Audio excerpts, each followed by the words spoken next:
Good evening, everyone, and welcome to the English Bonfire. And here we go, part 14 of Arcanum. And let's see where we stopped last time.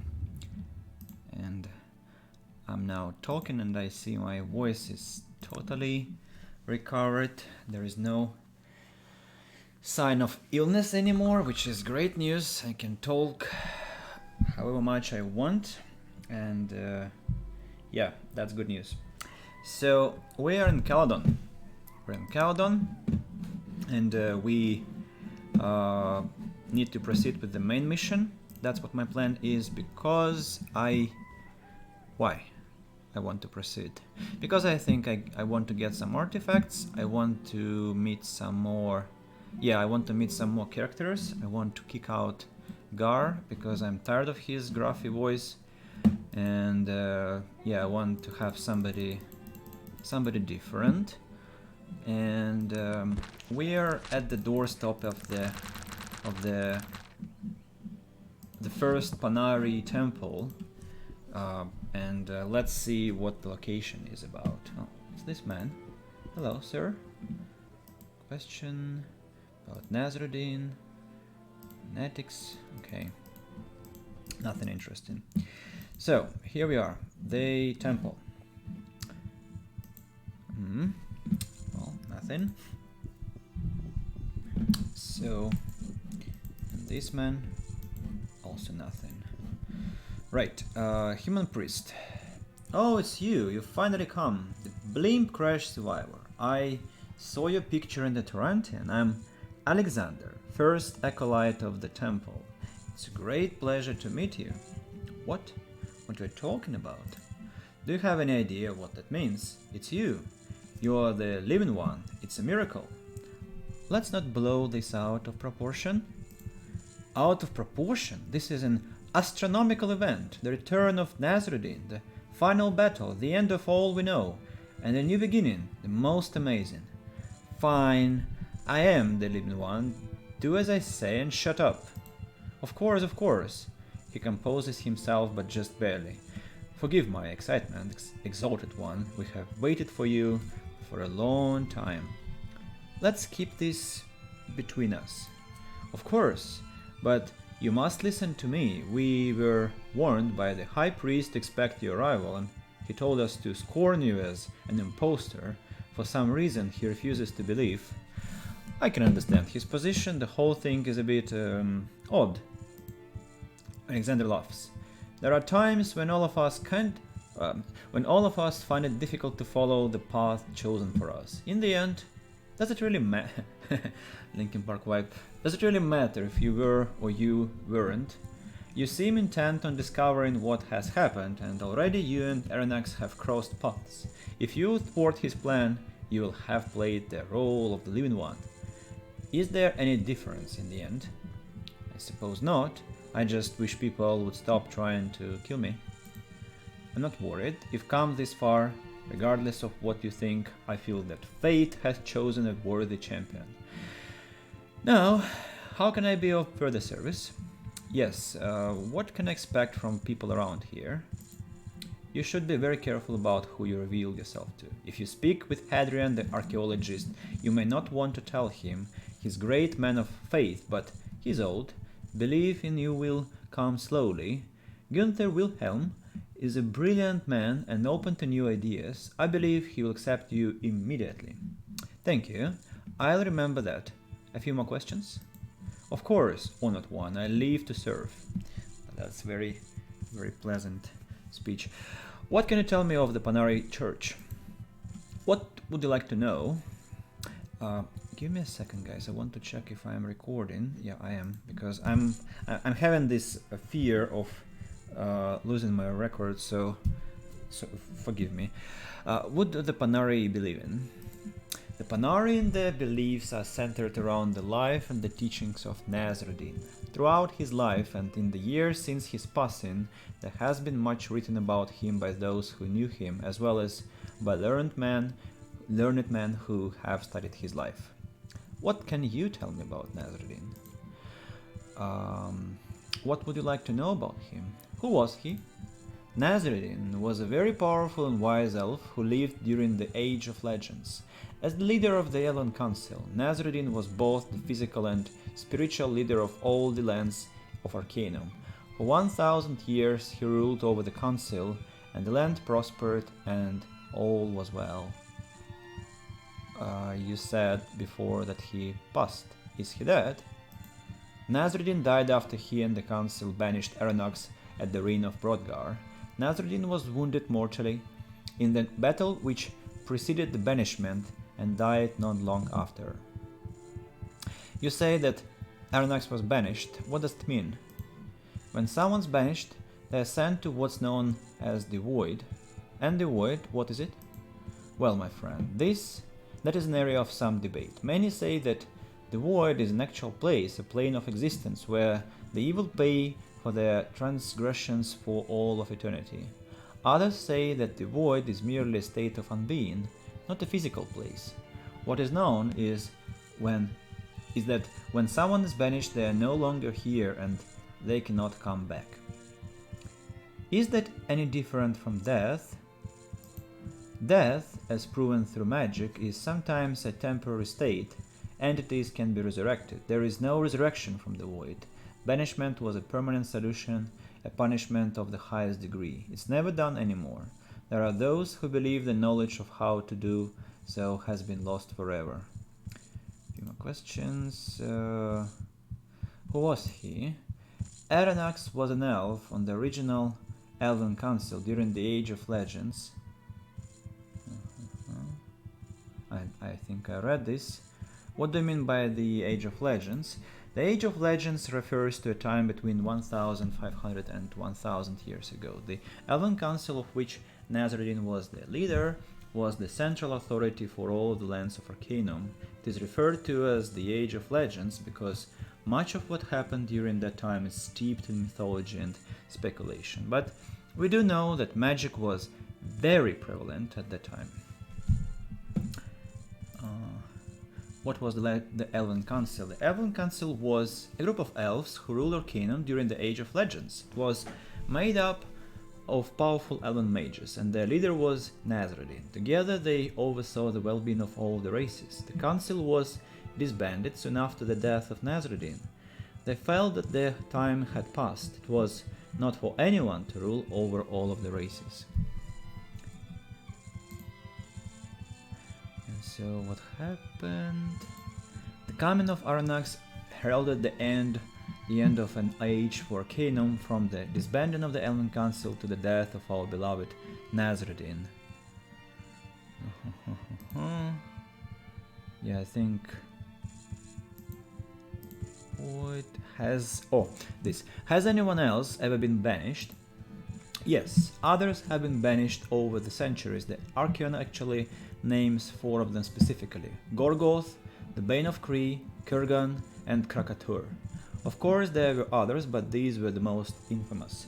One important thing is that I want to point out, you see, in modern RPGs it's almost impossible to miss an important option, I mean some valuable information that is usually visible in the dialogue window, but here like I have to click some certain way to get to the point which has certain interest, and if I don't do that I'll just lose this information, and that's quite unacceptable, I think. But thankfully I'm quite let's say thorough with reading through RPG lines, and so I also remember that like I haven't got everything from this specific character, and I expect to be told more. So yeah, tell me of the Bane of Kree. The Bane of Kree was a nomad warrior who was able to gather together nearly all the ancient nomadic tribes and create a vicious army out of them. When his army descended on the city of Kree, he mercilessly killed every man, woman and child that lived there. Nasreddin was forced to confront him and banish him single-handedly. Tell me of Kurgan. Kurgan was the very first mage to ever delve into the darker side of necromancy. The Elven Council, when they found out what he was doing, demanded that he cease his studies. He refused, and they banished him. Krakatur? Krakatur was a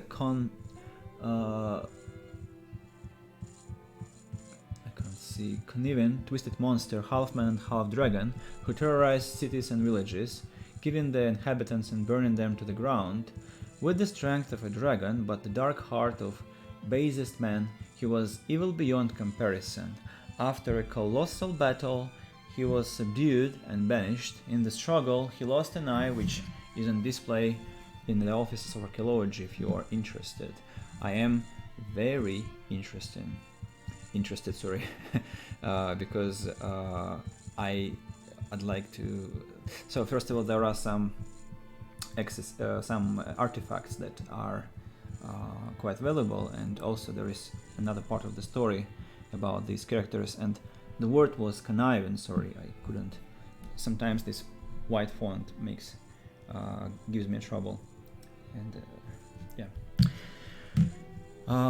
then Gorgoth. Gorgoth was a mindless beast with an insatiable appetite. He cut a swath of destruction from one end of Arcanum to the other, laying waste to everything in his desperate hunt for food. He was finally captured by the council after a struggle which lasted for days, and with no other alternative, it was decided that he be banished from Arcanum.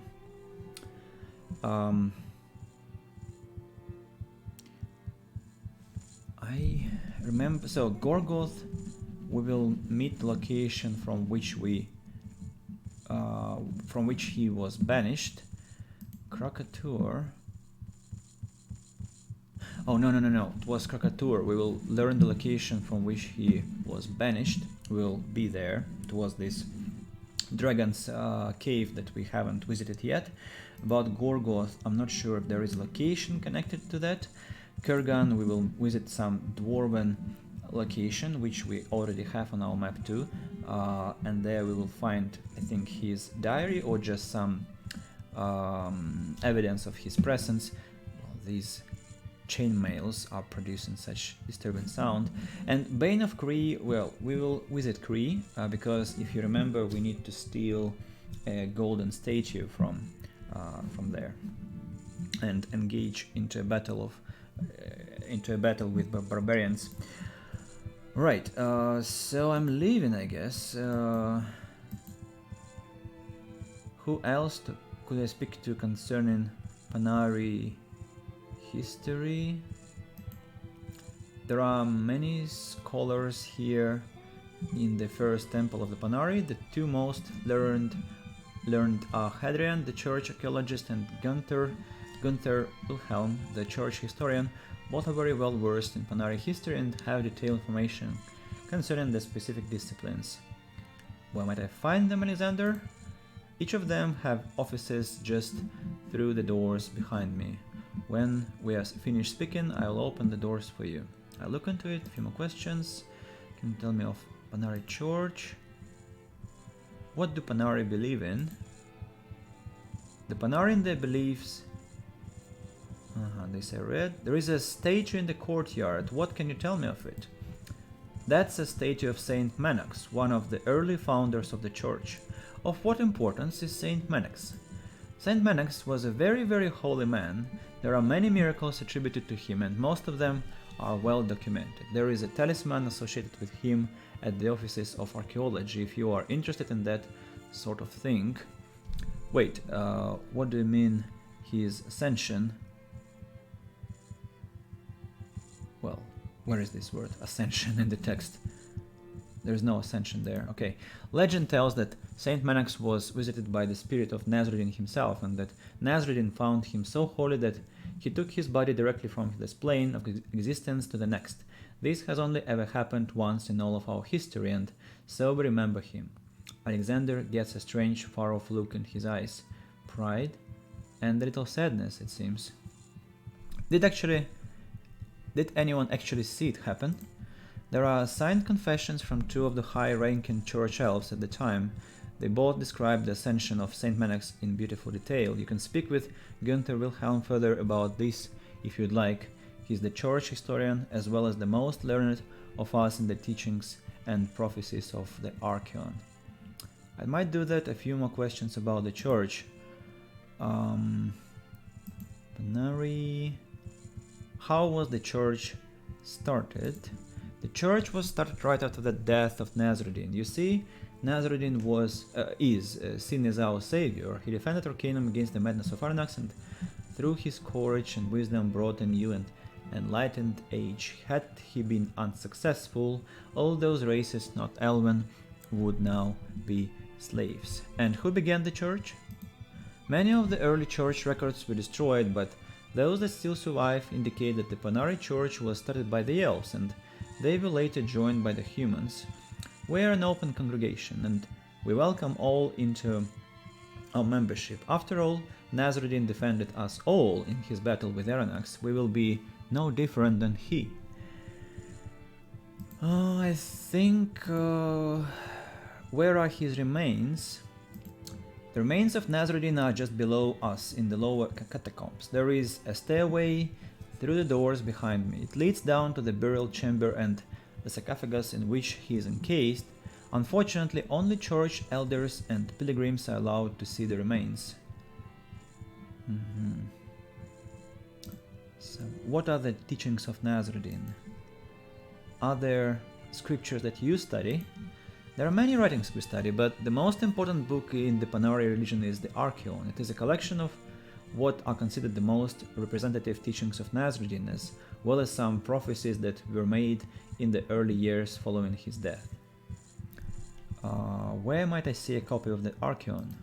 The Arcanum is just over there, the large book on the pedestal. Feel free to peruse its pages and gain what wisdom there is to be found. If you'd like to discuss anything you find confusing or unclear, I'd be happy to oblige you. Thank you, Alexander.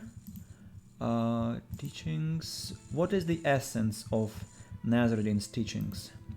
Nasruddin was an ardent believer in Elven philosophy. Elves feel that everyone and everything have their rightful place in the world, that this reality is formed through the combined experience of all forms of life.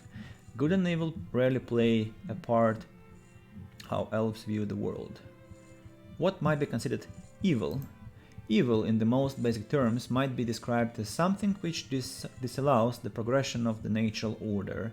I suppose it's a gray area, but you might say evil is anything diametrically opposed to Elven philosophy. To which I might say, even those things have their place. Alexander smiles. It's sad that single Elven philosophical debates... What? It's sad that single Elven philosophical debates have spanned literal decades. You can see why. Elven and Dwarven philosophy are very different. Oh, do you know of Dwarven philosophy? I've discussed at length the stone and the shape. He gives you an appraising look, obviously impressed. Not many outlanders can speak of these things. Tell me, my friend, what do you see as the major difference between the two? Okay, I find them too bullshitical, I mean. Okay, let's see. Solidity versus immateriality. It's merely a matter of magic and technology. The dwarven world is internal. Elves live outside of themselves. I find the discussion pointless. Both camps are misguided. Interesting. Well, from what I've said and from what Alexander has said, I think the third option seems quite relevant. Alexander's eyes widen. You've shown a wisdom here which belies your age, my friend. You've taught me something today I didn't know. For that, I'm in your debt. He inclines his head. Well, anytime, man. Anytime. I'm glad to be of use. But honestly speaking, it's not really... I'm not sure I actually understood what they meant by the Elven philosophy. Maybe I should have read more attentively. I mean, I was reading attentively. Maybe it's just that I don't agree with their point. I mean, if I start philosophizing now, I'll never finish this game, right? So let's just proceed and let the game tell us the story, because I mean, why would you care what I think? At least what I think about this. It's not exactly the most simple topic, philosophy of good and evil. So I'm glad I've been of service, to have been of service about Nasruddin.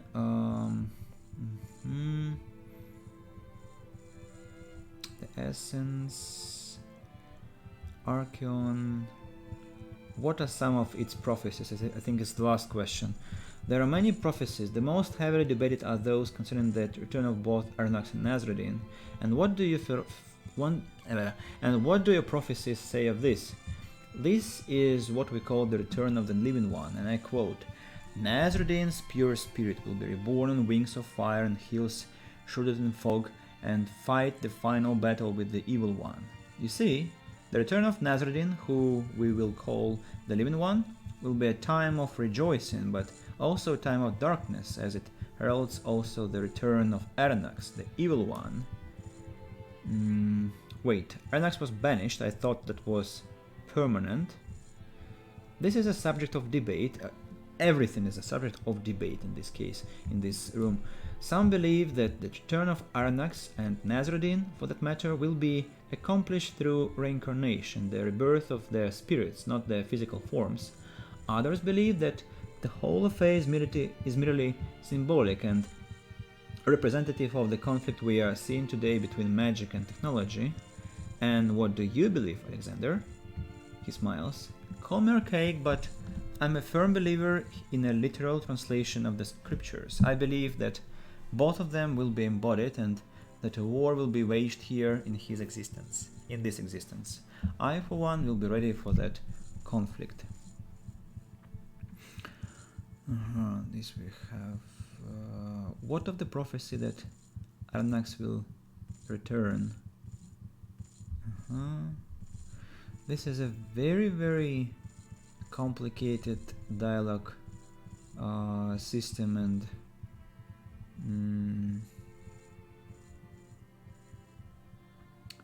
I think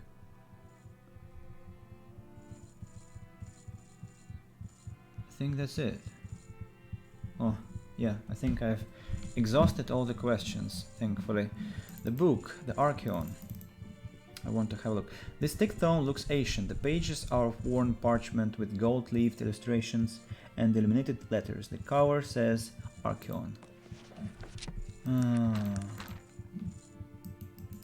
So guys, should we? I think we should, because that's like 100% complete game, right? So let me have a sip of my coffee. And Nasruddin, great and powerful father, was born in the elven forests of old. Of this world, but not of it, body of flesh, but spirit and wisdom of the gods, eyes that saw beyond his years, dreams born of another age. And when he saw the time as right, he gathered about him an elven council, a group of wise and benevolent beings who saw the world as he did. For Nasruddin saw all beings as made equal, and gathered those about him who loved all the races as their own dwarf and elf, human and gnome, halfling and orc. All were beautiful to him, and he watched over them all as if they were all his own children. And the Elven Council, they protected Arcanum from the evils which infested it, and many were sent to the void, banished from the place to their crimes, for their crimes. Mighty Gorgoth, whose hunger was only satiated in the emptiness of the void, Krakatur, whose heart was dark and fearful, but whose fury was only quenched in the blackness of the void, the Bane of Kree, whose bloodlust was limitless and could only be contained in the endlessness of the void, and Kurgan the Terrible, betrayer of the Elven Council, whose dark magics were an abomination and could only be forgotten in the blankness of the void. And the land was peaceful until the coming of Aranax. So came Aranax, who wanted the world for himself, and all of its races as his slaves. And he brought war against Nasruddin and the council, and they faced Aranax at the Black Spire, and there was a clashing of armies, and much life was lost. And there was a great battle between Aranax and Nasreddin, a battle to end all battles. And great Nasreddin banished Aranax to the void and saved the world from darkness and pain. But so great was this battle that Nasreddin himself was mortally wounded, and so great Nasreddin traveled to the southernmost tip of the land, and there laid himself to rest. But he watches over us still, waiting for time when the evil shall return, and he shall come again, and he shall be strange to us, and some will not know his face, and his spirit shall be reborn on wings of fire and hills shrouded in fog, and they shall fight the final battle with the evil one. May your spirit walk always in the peace of Nasreddin. Right, now let's proceed. Look at this gradient. It's amazingly beautiful. Wait! Do you see that man? The one at the front of the temple? Virgil.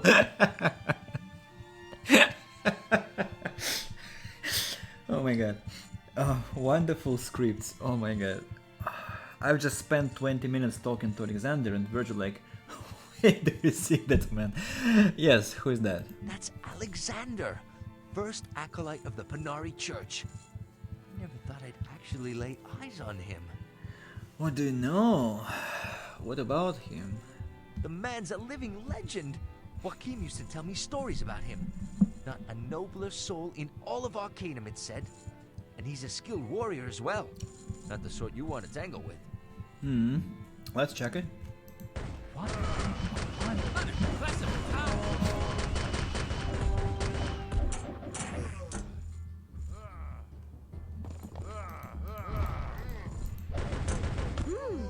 Nice done. A really impressive warrior, because It is done. what the fuck is happening here? Look at that. He died, but he's standing. Wow. Priest robes, broadsword, unidentified sword. Well, unfortunately, Virgil, have to say that Alexander is not really a powerful warrior, because, well, look at our health. We haven't spent anything, almost anything. So, hey sir, I just killed your manager, I'm only attacking this creature's soul. I'll not continue such behavior for long. That's it. I mean, end of the line. Hey guys. Favorite. Whoa. I'll not continue. These such two were behavior quite for strong. long. You see, they poisoned me and killed me. It's quite interesting. Anyway, in the name of blah blah blah, welcome me. Thank you. So, moving on. First, let's talk to this guy. For this glass case houses what seems to be the bones of a finger. A plaque reads "Finger of Manox." This glass case houses what looks to be a small ovular black stone. A plaque reads "The Eye of Krakatur." Then this case houses strange glass device. Plaque reads "Strange glass device." Okay, Arcanum. Well, this is interesting. Hello, and who might you be? The man in front of you is a wizened old gnome with wildish grey hair and a beard 3 days grown. He looks up at you, grinning toothlessly. Call me Hadrian, acolyte of the Panari and a local expert on church archaeology. How might I help you today? Greetings, I'm a funny guy. Might I speak with you a moment? Certainly. Let's talk about your work. What would you like to know? Tell me about some of the objects you have here. Which one would you like to know about? What's that? A Sketon's finger? Yes, that's the finger of Saint Manox. His finger? Why is that here? Legend tells of a time when Saint Manox had been captured by barbarians. They were plundering the surrounding countryside and were holding Manox for ransom. He told his people to refuse, so the barbarians threatened to cut off one of his fingers if he didn't comply. Manax calmly picked up a knife, told them there would be no ransom, and cut it off himself. Sounds like a hard man. Yes, he was when he needed to be. Is there anything else you'd like to know? The glass device? We don't have any idea what that is. It sure is pretty though, huh? I guess. What about this black gem? This is the Eye of Krakatur. Really, it's a beautiful stone. No, I mean it's really the Eye of Krakatur. When the council was banishing him, he put up quite a struggle. Somehow the monster's eye got put out and someone found it as they were cleaning up with the broom and the what? Like that was vacuum cleaning. Dreadful creature Krakatur was. If you ask Alexander about who's been banished over the years, he'll tell you the story. I'll do that, but actually I've done it already. Are they for sale? No. These are priceless church artifacts. I couldn't part with them for worldly riches. Let's talk about your work. What do you know of the remains of Nasruddin? The remains of Nasruddin. What would you like to know about them? Where are they? They are housed in the old catacombs or beneath the temple. At the first acolyte Alexander can direct you there if you have problems finding it. Have you seen them? His brow furrows. No, and I would do anything to see those old bones of this. There are so many questions I could answer if I could only have a look at them. When he died, how he died. I want to know if his skeletal structure is the same as common elves, or if his prolonged use of the powerful magics changed him somehow. So many questions. And I've never been able to see them. Why, Hadrian? You are the church archaeologist. Surely you... Yes, you think so, wouldn't you, young man? He raises from his seat, gesticulating to and fro. I mean, when the elders need someone to go digging in the dank caverns of the Bengalian deeps, who'd they call upon? Or if some poor fool comes across a tomb sealed with a Gorgothian blood curse, ring the bell for old Hadrian. But why won't they let you see the remains, Hadrian? I've no idea. He throws his hands in the air, appending a stack of papers and what looks to be a cup of dark ale. They speak of desecration and sacrilege, but he lowers his voice, leaning closer. The man is dead. Dead? I respect and cherish Nasruddin and what he taught us more than anyone, but I hardly think he'd be upset if I chipped a piece of bone from his earthly shell. I see your point. I myself would love to take a look at them. Really? His face brightens. Are you a fellow archaeologist, my friend? No, but it's a long story.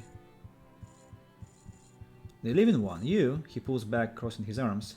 I think that's in a very poor taste. Do you have any idea what it is that you are proposing? Yes, I know it's hard to believe, but you know, we were told to watch out for someone like you. The high priest said that there would be an impostor who would try to pass himself off as the living one.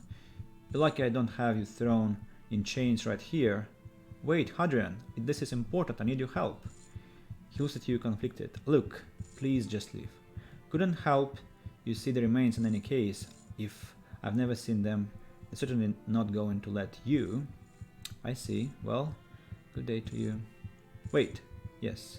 Listen. I don't know what to think anymore. I'm an old man and very set in my beliefs. It's much easier for me to think you're a charlatan than to face the alternative. I understand, Hadrian, and I'm sorry. If the remains are what you seek... He takes a deep breath, looking around. His voice lowers. You may want to wander around the local sewers. You never know what you'll find down there. Perhaps you could bring back whatever it is you come across. Perhaps you could bring it back for me to look at. I'll look around. If I find anything, I'll bring it back. You do that. A few general questions. Let's talk about your work. Still looking. No, I haven't discovered. Okay, cool. He is more understanding than we expected, right? So, piece of skeleton. A good day it is, son. Hello, Redrick Schuhart. That's a pleasure to have you. And somebody else I see is here. So welcome, guys, to the stream.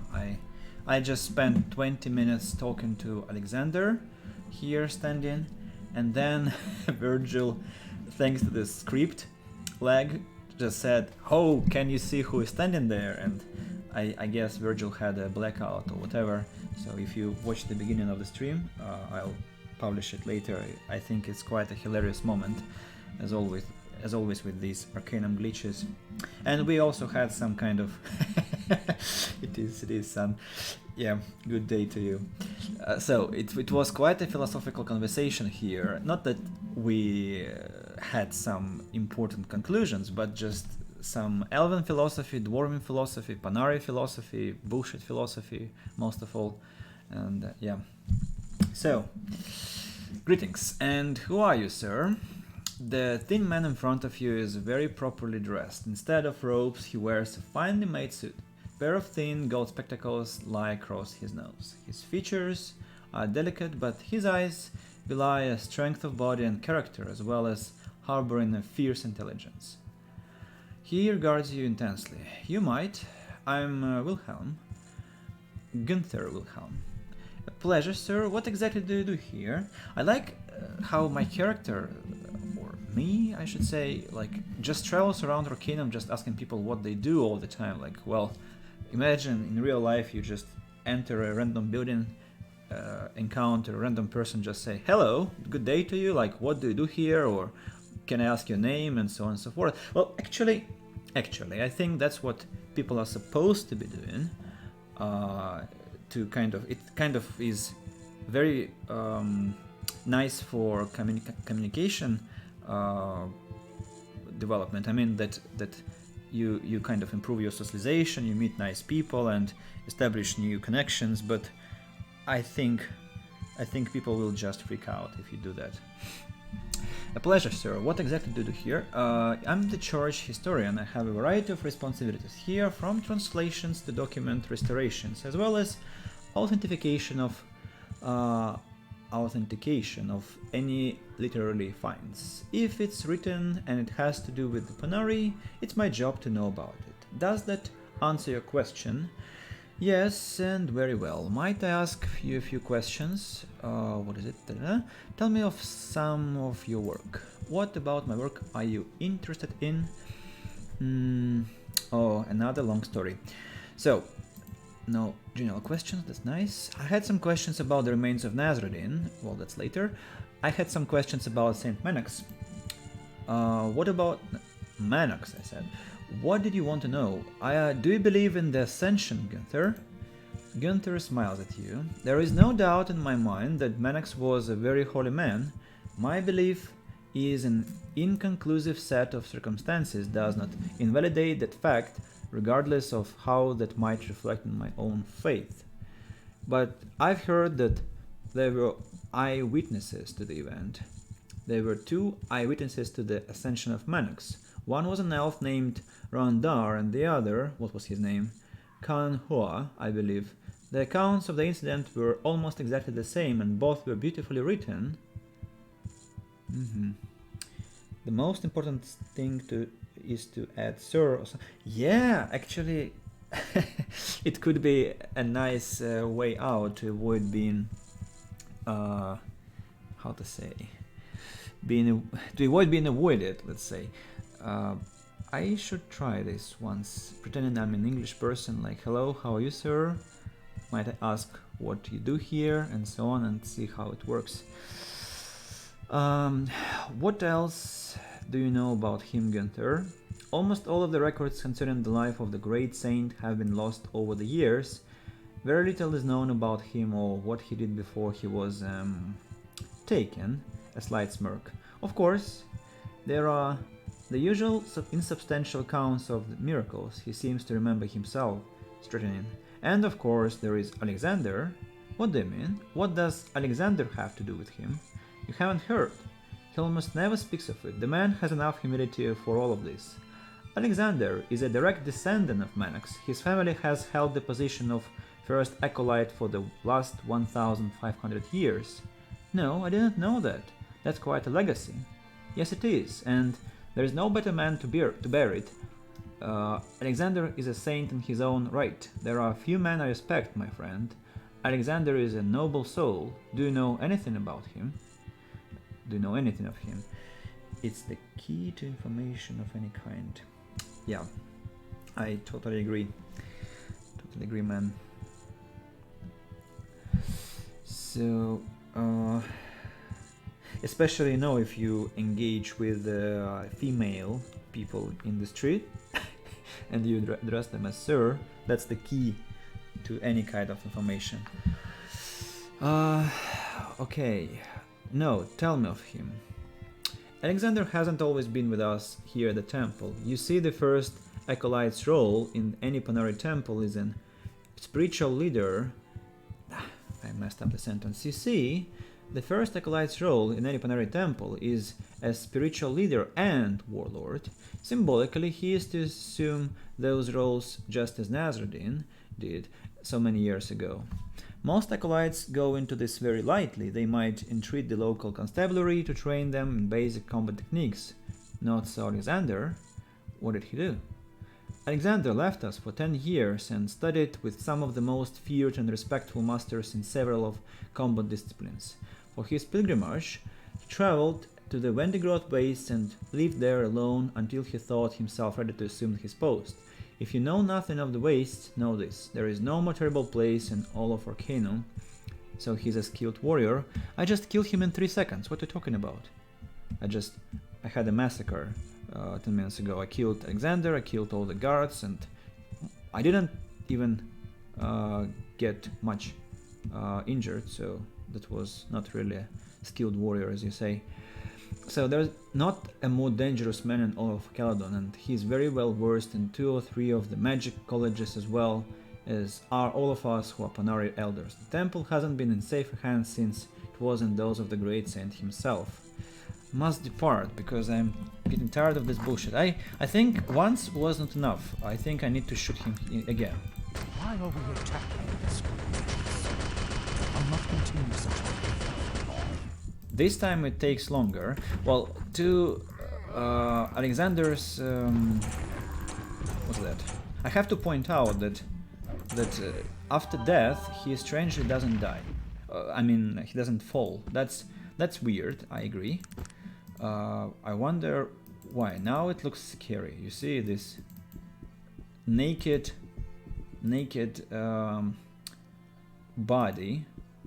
Well, only pants are on the underwear, and he is also shaking like mad, probably death convulsions. But I mean, he isn't fallen, so I guess this is what Gunther was talking about. That's the strength, not to fall after death.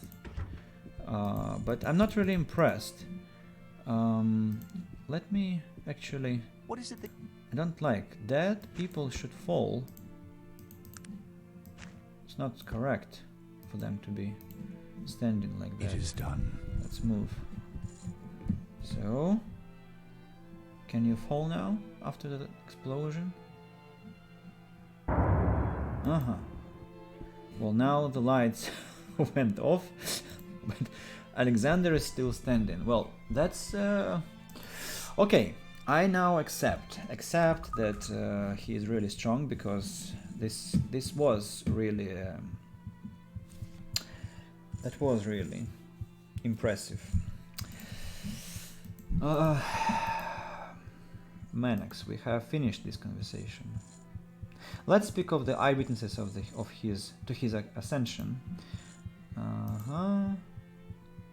Do you believe we talked about that? Alexander, quiet legacy, few questions. What are you currently working on? Gunther points to some books on his desk. His movements are quick and precise. Currently I'm doing some research on all the translations of the Arcanum. I have found some interesting discrepancies that I'm looking into. What is the Arcanum? We are asking, like we've never heard of that. Arcanum, it's the collection of teachings and prophecies for the Panari religion. If you haven't seen it already, there's a copy on display in the temple proper. Alexander, the first acolyte, can show you. I see. You said something about discrepancies. There are a few differences in some of the passages that I found in this earlier copy. I'll give an example. The Arcanum we read today refers to our order as the Panari. The word Panari in the Old Tongue means light servant or follower, but in this older copy I'm studying we are referred to as the Pen Runs, which means defenders of the gate. Very old.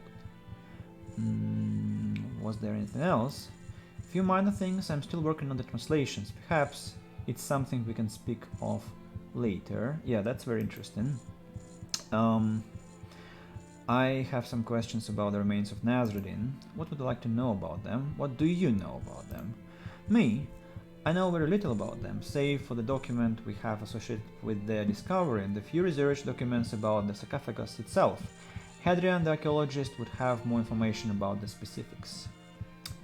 Do you think that they are authentic? He lowers his voice. To tell you the truth, I really don't know. I've done a lot of research into the engravings on the sarcophagus. Everything seems to be in order, it just seems to me that it's all very convenient. I mean, who buried him? We have no records of that. There is no doubt that an elf of his stature would have been given an elaborate burial, but who did it? We don't know. Do the church records say who discovered them? Yeah, let me see. He pulls a weathered tome from the shelf. Ah, here we are. The elf's name was Kanua. Wasn't the person who witnessed the ascension named Kanua? Why, yes, it's at least the same name. Let me look at the years. The discovery of the remains happened within a few years of the ascension of Saint Menex. I never realized it, but you're correct. That very well might have been the same person.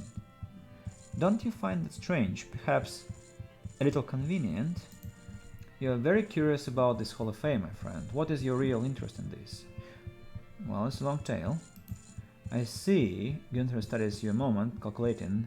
You're telling that you are the sole survivor of the IFS Zephyr blimp crash. That's the most asked question in the game. Yes, I am. Gunther is silent for a long while, then a slight smile comes over his face and he takes your hand in his. Oh, romance. I was...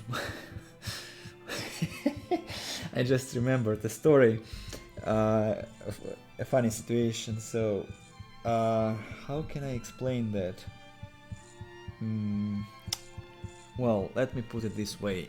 I was talking to a friend of mine and we were discussing like respect to each other, like how it is. Well, that's a long story. I mean, it's about let's go bowling, Nico, that Roman says in GTA 4, and I just I said the word romance and I remembered Roman from GTA, and that is always funny because Roman calls at the most inappropriate moment.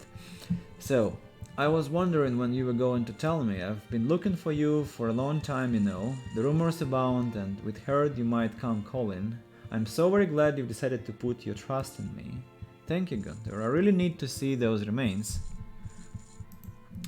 Listen, my friend, not everyone here is sympathetic to your cause.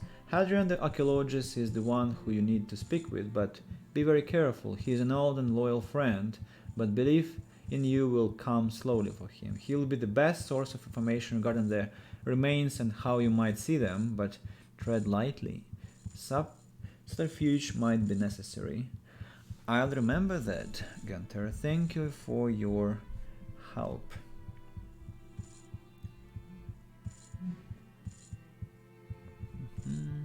Just a second, guys.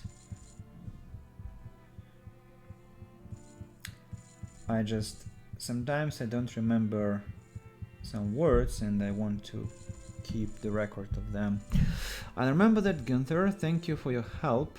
No, thank you, my friend. Return here when you've seen the remains and tell me what you find. May be able to help you once you know what it is you're looking for. I will, Gunther. Goodbye. Next. Here we have nothing. Go. Oh, some container. Wow. Priest robes. Something to sell. What do you... I need to give you these robes. So I can pretend that I'm a pilgrim, but I don't want to use this way. Can I? This led to Tomb of Nasruddin. Can I have a look? I'm a pilgrimage. I'm sorry, don't wear the pilgrim's robes. Recommend you be on your way. Okay, I got you. And this is... can I go there?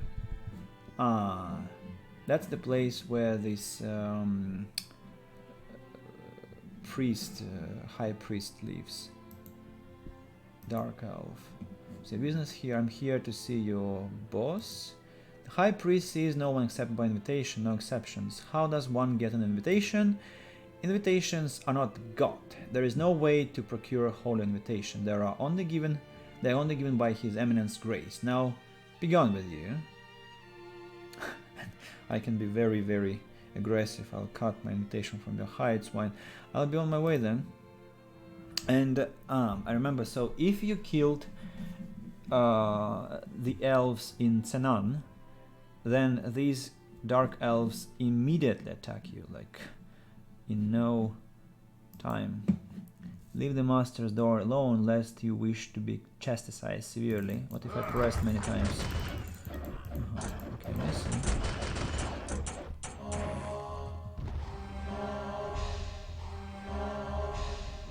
Virgil's trying to heal me up. But I'm a techie, so that's why magic doesn't always work with me. I don't want to kill them. I will reload. Just want to see what we have here inside. No evidence, no clickable stuff. That's unfortunate, but okay. Okay, I see. What are we going to do now?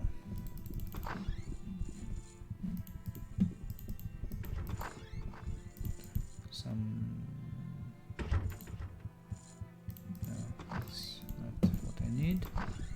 Let's have a talk with Alexander again. A few questions. I've been uncovering some strange things, Alexander. Really, just what are you talking about? Günther discovers something about the name of the Panari. Alexander seems unperturbed. That's strange, my friend, but it seems a fairly trivial thing. There are small differences in almost every translation. This was probably just an honest mistake. Was there anything else? Yes.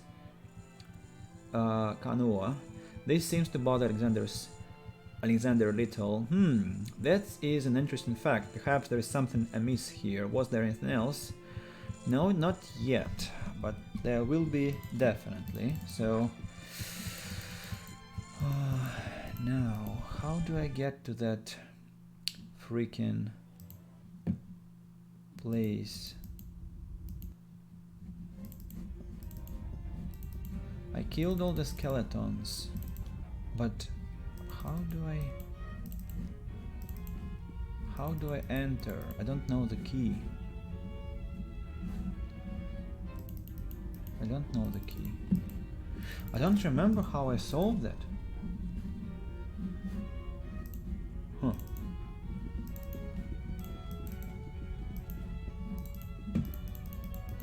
Don't remember how I solved that.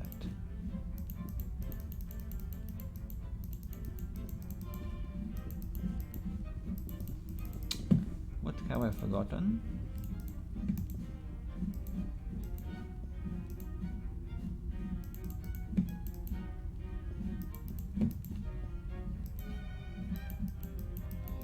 Key.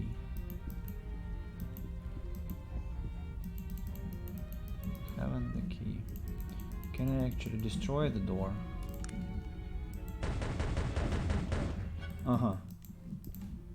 I can. Alright. What next? Oh my god. I am awed by your abilities. Let the blood flow. What the hell? Where am I? Very interesting. So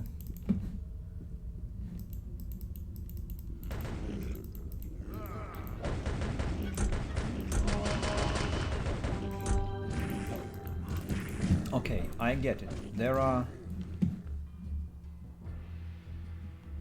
zombies. There are undead and so on and so forth, but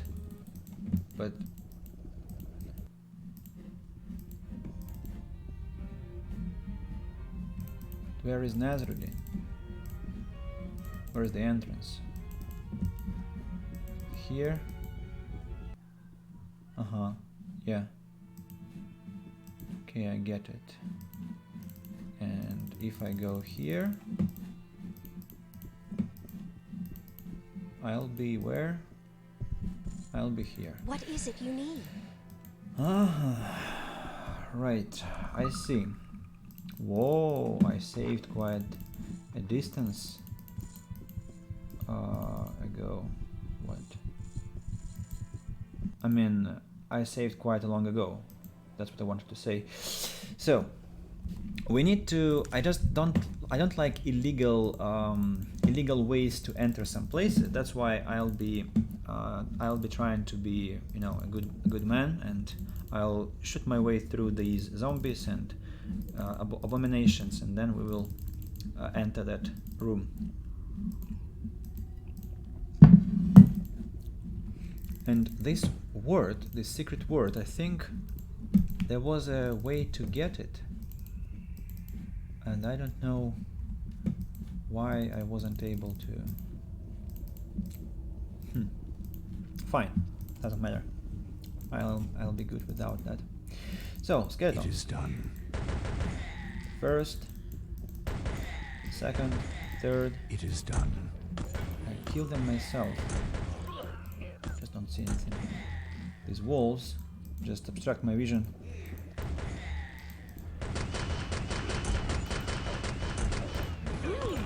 Nice done. That was a leech. Oh.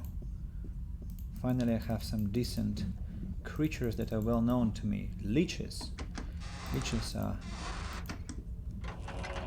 Leech is a cool name. Unidentified small armor. That's something quite expensive. And can I give this to somebody? What do you... I need to give you some heavy stuff because I don't want to carry it myself. Virgil, what do you think? Maybe you should heal me. Don't you want to do that? It is done. Zombies fall apart like dust. It's nice news. Dealing damage finally.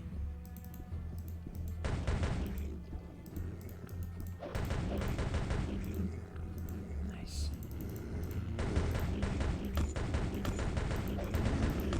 Oh, Virgil, can you maybe heal me?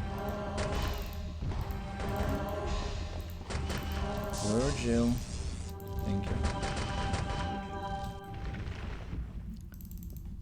Thank you, Virgil.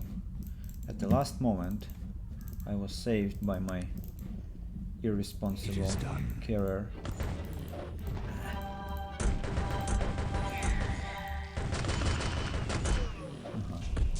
Poison. Poison is bad. Virgil, I What need is it that you want of healing. me? What type of... I'm finished. What is it that you Thank want of you. me? I think I will use speed potion. And now I'll shoot like I'm...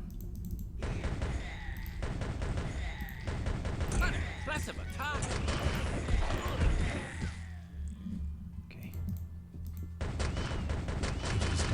Pestilent soul. Abilities. Let the blood flow. Okay. Oh, money. And this has an old rusty axe. No, to hell with it. barrels. Money.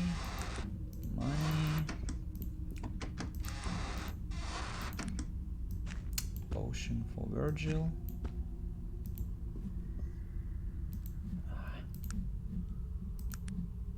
Potion for Virgil.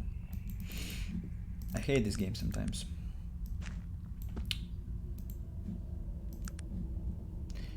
What is it that you want of me? What type of I'm finished. What is it that you want of me? What type of healing? What type of I'm finished. What is it that what type of healing? What type I'm finished. What is it that Thank you. Moving on, and here we are.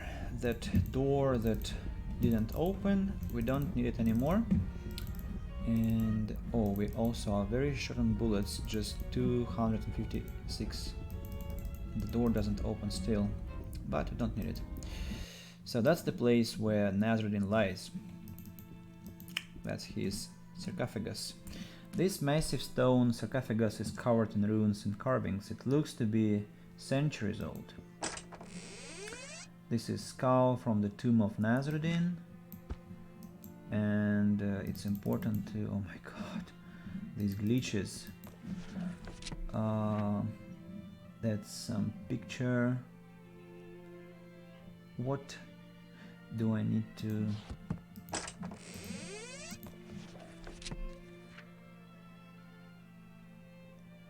Where?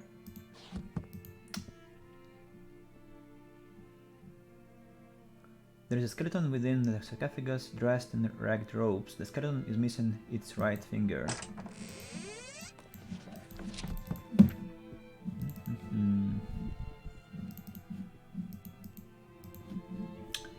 Don't remember how things should proceed next. Why is it locked? I want to... Okay.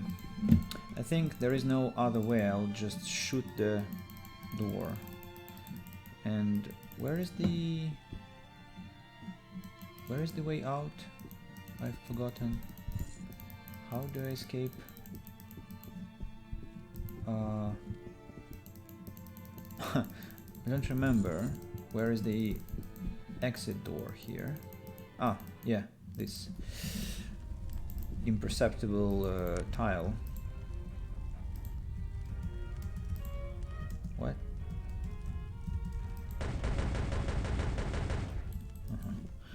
Okay. Moving on. I don't understand now why I needed this labyrinth in the first place. It is done. Just to shoot somebody? Just to practice my skills, or just to make players' life more difficult, I guess, but well, okay. Anyway, I'm back. Let's go and talk to our archaeologist and show him the skull. He will tell us that the skull is actually not Nasruddin's, but okay, I'm not going to spoil, just look. Oh, hold on. Could you spare a few minutes? Certainly. I've returned from the crypt. Then you found it, and what did you see there? I brought back the skull for you to look at. Give it to him. Hadrian's manner toward you is detached, but he can't help revealing an obvious excitement over the skull. I suppose I'll take a look. Let's see here. What's this? What's wrong, Hadrian? The skull? You say this is the very skull from the sarcophagus in the burial chamber? Are you sure? Yes, I'm positive. Whatever is the matter? This skull? It's not elven. It's a human skull. It's impossible. Hadrian slowly shakes his head, lost in thought. There were some other strange things about what I saw. What? What do you see? Something was drawn in blood on the inside of the sarcophagus. What was it? You said it was drawn in blood? Tell him what you saw. I don't know what that symbolizes, know why it would be there. The word sounds like ancient Panarum, an ancient language used by early church elders. It hasn't been used for centuries, but Günther Wilhelm is an expert and would know what it means if it was drawn there by... Oh god, they buried him alive. I noticed that the skeleton was also missing its right finger. His right finger? Hadrian's face goes pale. You know what it means? Oh no, it couldn't be. What, Hadrian? What are you talking about? One of the objects I have here is the finger of Manox. There's a legend associated with it. It was never known if the finger was actually that of the great saint. It would seem that it might very well be. What does legend say? Did I know that? Are you saying that the body in the sarcophagus is Manox? I don't know. Good God. Hadrian looks dully out of the window. He's obviously in shock. Why? Why would they have buried him in the tomb of Nasruddin? He trails off. Hadrian, what are we going to do? Have no idea. This discovery, I'm speechless. He steadies himself against his desk. 2,000 years, and no one ever even bothered to check. What fools have you been?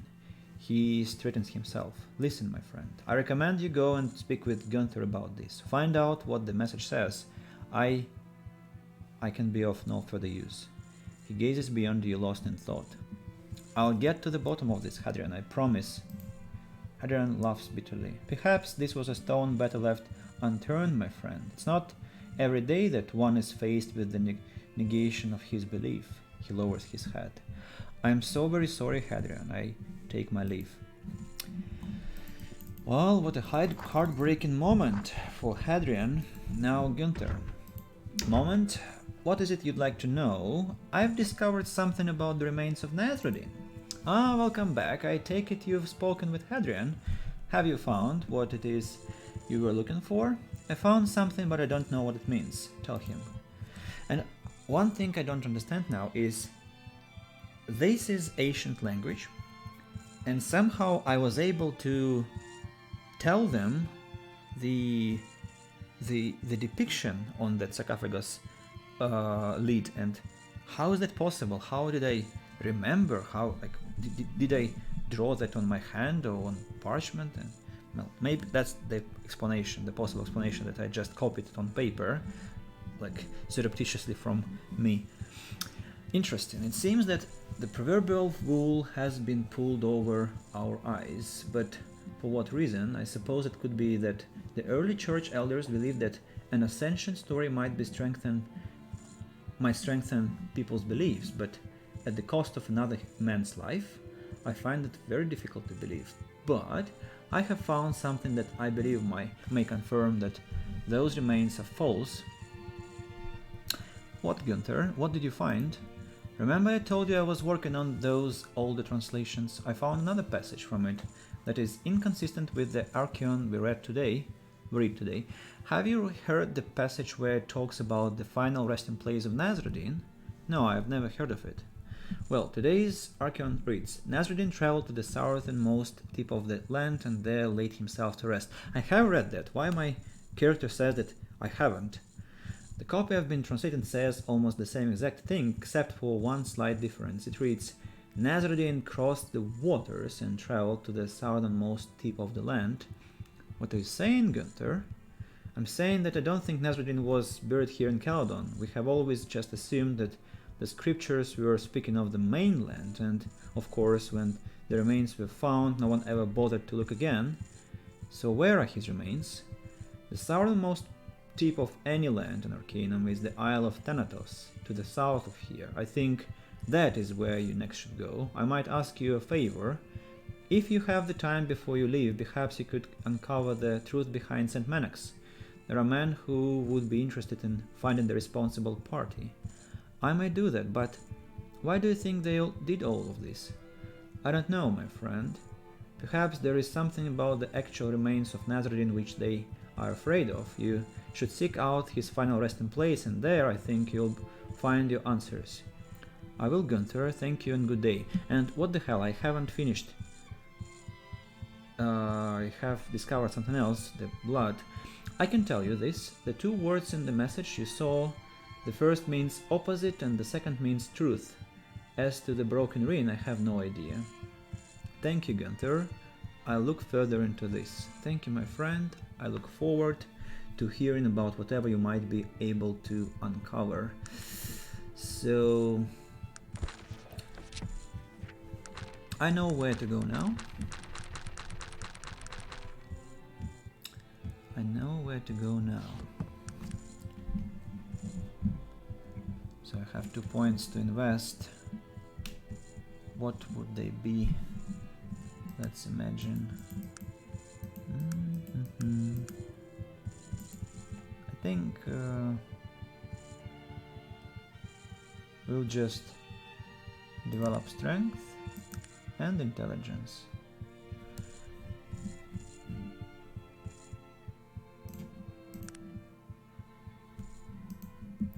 Slowly, slowly turning into a killing machine. Now, let's first talk to Alexander.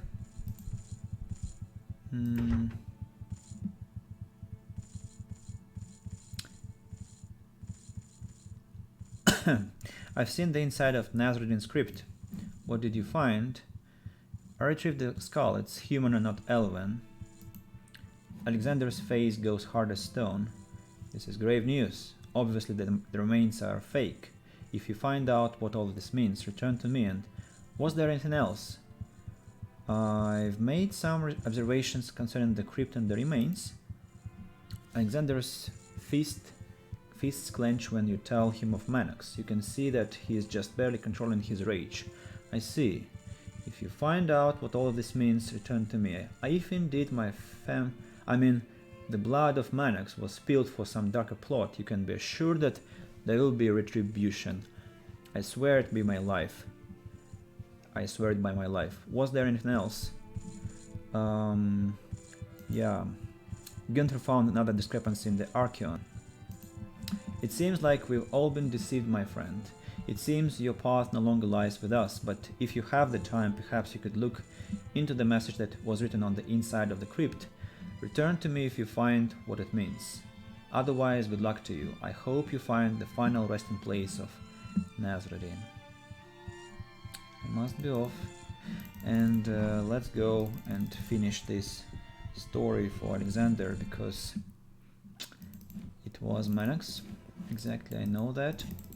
So we need to run to Roseboro. That will take us some time, but not much. What's the closest way from here? Okay, let's go up to see that lady.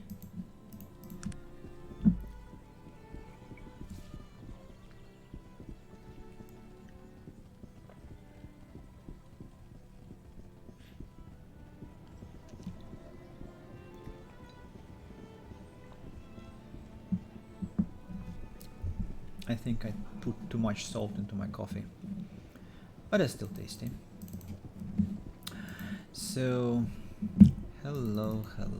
Do I have something to identify, by the way? No, I just have something to sell.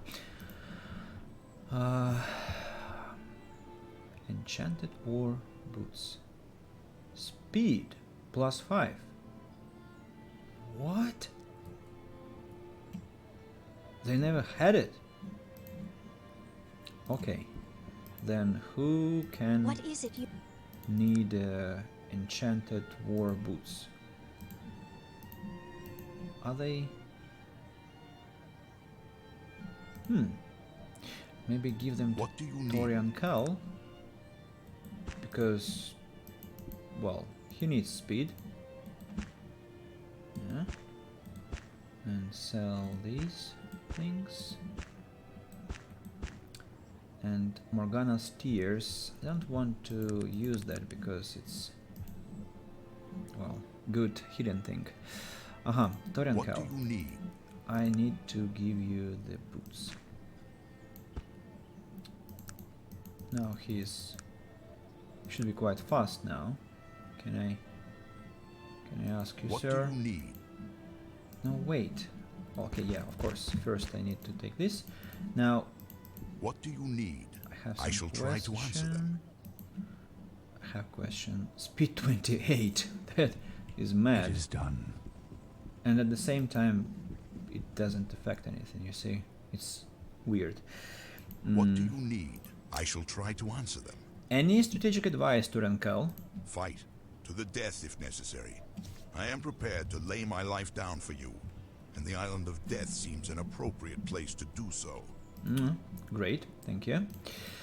Identify something for me. This is small mystic leather armor. The leather club, my friend, is 2 blocks down. Oh, rustic X. Rusty X is 69 coins. Can't believe that. Rusty X. So expensive. Roseboro.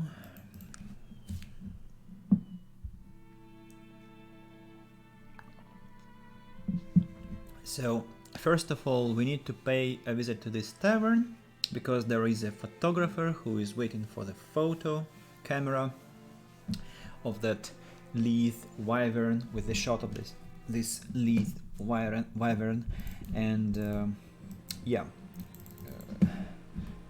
pity that we killed that dragon, but I think we completed the mission anyway. So, hey Jason, no questions. This. I've got it. I've got it. You got it. What a conversation. Oh my, I'm so excited. You don't know how helpful you've been here. Let me see the camera. Takes it from you. Mr. Wright's going to be so thrilled. Glad I could be of service. Now, about my compensation. Oh yes, here you are. 500 coin as agreed upon. Thank you, funny guy. You don't know how happy you made me. Goodbye. Thank you, Trevor. What of the breach? Did you see any signs of it? I did. Thank you. It will definitely save me a lot of time. That is wonderful news. I'm sure the existence of the breach has been lost for years. It will surely speed travel. Well, I had better get this camera back to Tehran. Thank you again. Good, funny guy. Goodbye. Oh, I just managed to read it before it disappeared. Great. So, I'm waiting for the moment when I have no encumbrance and I'll be running with speed 10, but not yet, not yet. Too bad. Maybe next strength improvement will do it. So we are going to this hidden location, which is not hidden from me because I know exactly where it is, and there we will learn the final truth about Saint Manox. You see these stones actually showing the direction.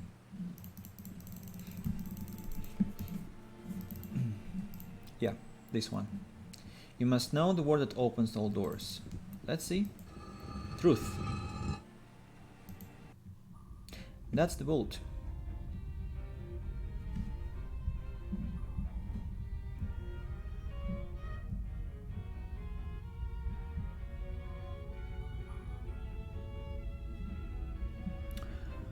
Where is the... It is done. Ah, the book. And it is done. Anything else?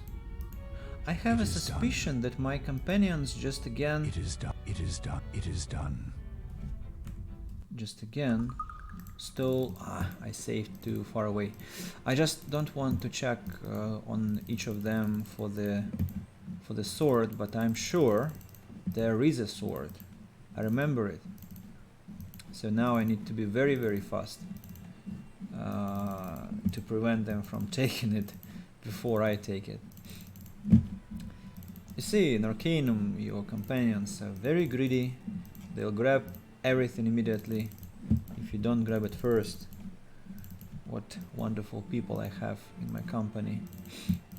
No, that's a long way to run actually. Quite a long way.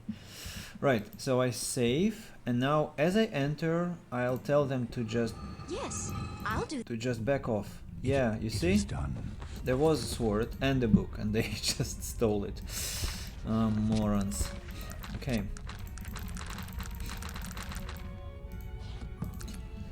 The book and Sword of Manox. 5th of Harvest 1108. Kreen Erden himself appointed me first acolyte today. I feel fortunate to have finally met him, as his days seemed near over. I was overwhelmed with prideful emotion at the thought that I was now to carry on the most important task of maintaining the wards. 1st of Darkfall, 1108. I presided over my first Panari Council today. All went well, and we established without a doubt the divinity of Nasruddin. The usual debate ensued, but this time we were able to convince those on the council who still held doubts that Nasruddin was indeed sent by the gods to lead us in this world. 15th of Darkfall, they have beautiful names of the months, 1108. My mind is troubled. An elf by the name of Kanoa descended from the mountain today and has begun ingratiating himself into the council. He claims to be the son of an original Elven council member, but I am not certain I believe him. The others have taken a liking to him, though, and seem to have no doubts as to the veracity of his tale. I do not know I do not know why he makes me uncomfortable, but I feel great distress when I am in his presence. 10th of New Sun, 1109. Kanoa has brought several of his elven folk into the fold? Worse, he is beginning to spread heresy about the truths of the church. He has insinuated that the wards are merely an outward representation of an inward discipline that we all must cultivate, or some such nonsense. He trivializes the life of the great Nasruddin by offhandedly suggesting that he never existed, that the whole tale of Nasruddin and the banishment is allegorical. He hasn't been stating these preposterous theories outright, but I have engaged him in several philosophical debates on matters of doctrine and have all but cornered him into admitting his beliefs. His animosity towards me is growing, but he is not my concern. It is the rest of the leadership. They welcome him. He offers an easier, less disciplined view of the Panari life. 35th of New Sun, 1109. Amidst my great turmoil, I have been delivered a sign. I was visited today by the physical manifestation of Nasruddin. I am certain of this. As I was standing the wards, as I do these days with no help from my brothers, he appeared to me. He asked me all manner of questions and appeared pleased when I explained how I was maintaining the wards. We talked for what seemed hours, and he even tested my faith by hinting that he knew Nasruddin and that he was not divine. It was only after he departed that I realized I had actually been speaking with Nasruddin himself. I do not know from where this certainty comes, but I am sure in my heart that it was him. 37th of New Sun, 1109. Kanoa means to kill me. Yesterday I confronted him with the news of my vision of Nasruddin, and he exploded with rage, calling me a heretic. Him calling me a heretic! I would laugh if the situation were not so desperate. I almost attacked him on the spot, but I called upon my training to calm my rage and quickly excused myself from his office. I then returned to my room to contemplate what my course of action should be. Later that night, as I was out performing my walking meditation, I was set upon by his elven cohorts. After killing several of them, I fled. I do not know what I shall do now. I know my life will end should I set foot in the temple again, but it is not my life that matters. The truth of the Panari must live beyond me. I can only imagine the lies Kanhua has been spreading in my absence. 1st of Solstice, 1109. My exile is at an end. I have meditated on my situation and I know what I must do. I will return to the temple and declare what I know for all to hear. I will leave my writings safely hidden here along with my ceremonial sword, as I feel my death is at hand. My soul I now commit to the hands of Nasruddin. Manax, 1st Acolyte. That's the most unfortunate and the saddest demise we can imagine for a person, but, well, it's religion, power, abuse of power, lust, and pathetic politicians who now came in the form of elves.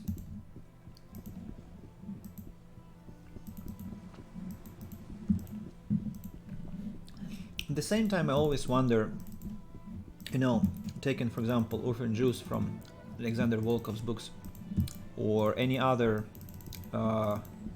dictator or, you know, evil guy who creates an empire or city which is his or her own realm, and they just are the ultimate authority there and have unlimited power, and so people there are scared, they lie to their face, they pretend that they respect them, but actually the sole thing that guides them is fear, and so on and so forth. And what's the point of this power? What's the point of this authority? I mean, if you understand that your world is all black and, I mean, all dark and all kind of false, and there is nothing there. There is no happiness, there is no hope, there is no promise, there is no real support and love and friendship and trust and sincerity and encouragement and anything positive just is absent. And what's the point of being the manager, the owner of this world? Isn't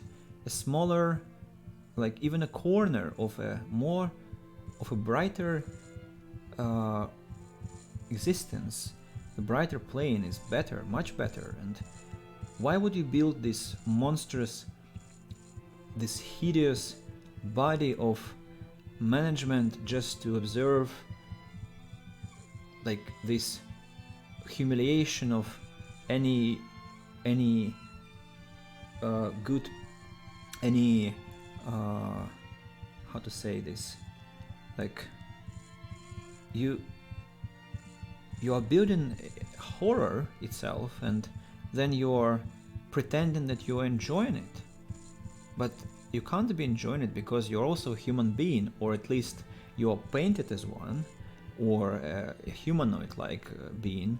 It's I mean, I'm talking about imaginary things usually, and that concept of a bad guy is always quite, well, confusing to me. And well, at the same time, I think even in our world, people build such world by their actions anyway, just they don't live as long as to see that, I mean, the results of their actions. As one of the dwarfs we were talking to said, like, people don't live enough to see what kind of world they're building. And you don't like this world, you can't like this world, because it's not a world, it's sheer horror, it's just hell on earth. And it's very well depicted by fictional realities that if you want to be a ruler, and at the same time you want some easy decisions, then you are actually trying to get totally opposing, conflicting things. It's not possible to build a nice world that you want to live in, and which has all the good things in life, and be this kind of heinous person who demands total respect for no obvious reason, being an absolutely foul creature. And yeah, it's how I see this simplistic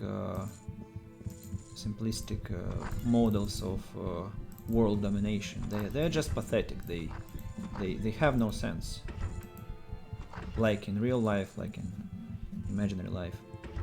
So, Hadrian, I found the whole truth. A slight whisper. What? Tell him the whole story of Manox. Anger flares in the eyes of Hadrian. The man truly was a saint and a warrior, and it seems that we Panari have been neglecting our true duties. That will no longer be the case. He puts a hand to your shoulder. Thank you, my friend. You've done this church and the world a great service. Glad to be of service, Hadrian. As a token of my appreciation, feel free to take the objects in the display cases. I can't tell you what they would be good for, but they're yours all the same. The cases will be open now. Hadrian gestures quickly in the general direction of the cases. Thank you very much. Would you do me the favor? Speak with the Alexander of these things if you haven't already done so. I'm an old man and tired. There is little I can do to right this wrong, but Alexander is strong, the strongest of us all, and will know what to do. He smiles to himself. I envy not the man who Alexander finds responsible. I'll do that, Hadrian. Thank you again, my friend. So, artifacts. Artifacts. I don't know what this device does. Glass key.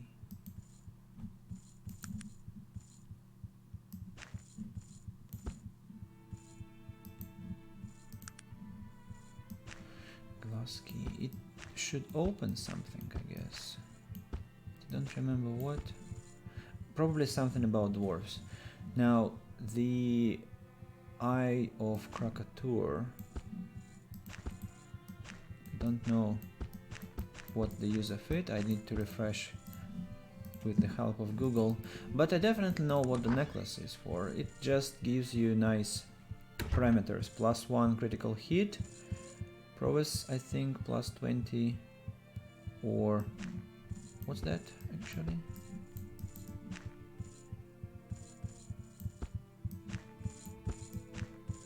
Willpower +1. Melee +2. What is PR? PR. Maybe poison recovery.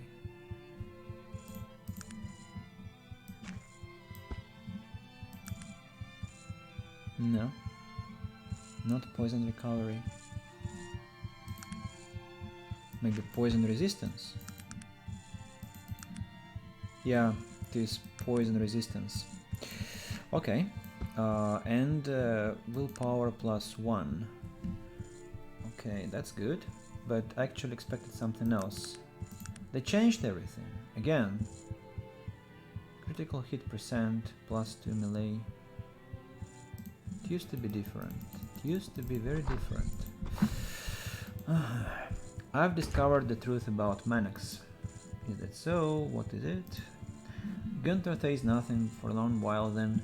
Seems that we have been misled from the beginning and now I see why we were first called the defenders of the gate. It seems we have a great responsibility. We shall begin to live up to it. What do you think I should do now, Gunther? Well, if you haven't already, please go and tell Alexander what you have found. I would think that he's going to want to have a very long talk with some of his superiors. I'm glad I'm not one of them. Gunther smiles wickedly.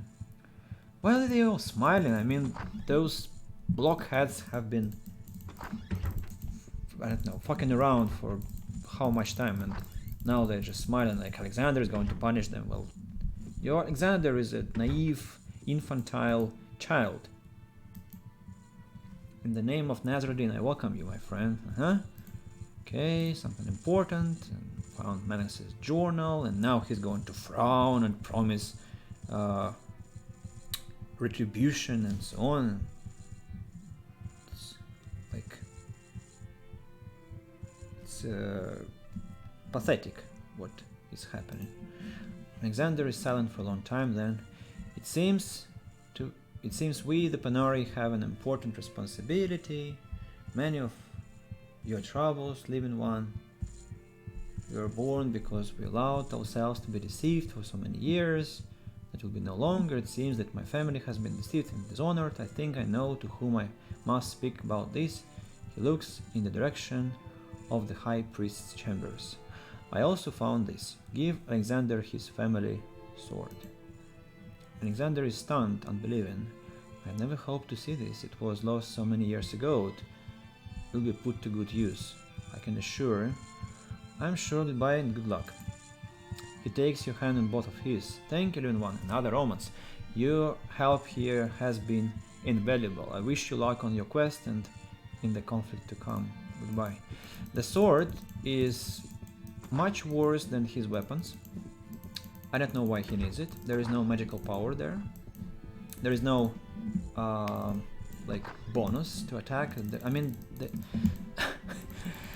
oh, I better not continue. So guys, you will have problems just in a while. Just in a while. Alexander will come with his pathetic sword. He'll try to kill you. He'll just suck, and that will be it. But what's good that we have completed this line. We now know what happened to Manox. We know where to look for Nazruddin. And so we are going to Thanatos. Before we can go to Thanatos, we first of all will need a ship, because our captain will tell us that he unfortunately has lost his ship. And secondly, we need to find Mr. Pan, who will be our new companion. I like the book. Locked glass key. Don't remember why I need it and what for, but fine. Now, where do I head off to now? To Blackroot, I think, and let's take a ship.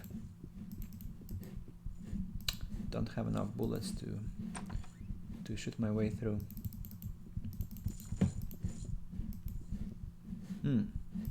Where is the captain? Oh, one more ship. Sorry, there are two.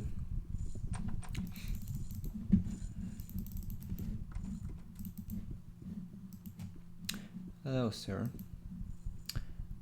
I'd like passage to Thanatos. Thanatos? You'll not find anyone fool enough to take you to that destination out here. Try Blackroot. That place is full of desperate fools. Can I book passage to... Can I book passage to a different location then? Well, Blackroot then? Too expensive. I'm ready to go to Blackroot. Thank you. And yeah. Now, let's find Edward Teach. What is that? Pray tell, who are you? I am the master of shipbuilder here in Blackroot. Pleased to make your acquaintance. Shipbuilder, do you have any ships for sale? He smiles widely at you. Why, yes I do. As a matter of fact, he indicates the boat behind him. We just finished building this one right here. It's still at 50,000 coins. How about 25,000? Ho ho ho. What a discount. Is he crazy? 50. I don't know how he's a businessman with this manner of business. Pretty unbelievable. Okay.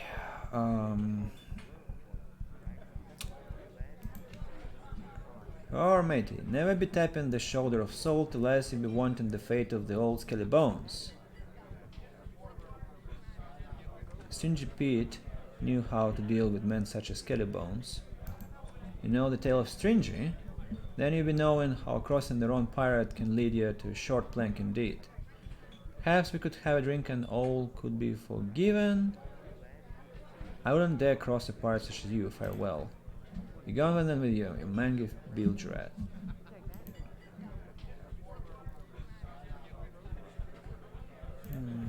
I need... Where is the captain? Human bandit? Human bandit? Here. Okay. Human priest. Captain Edward Teach. Yeah.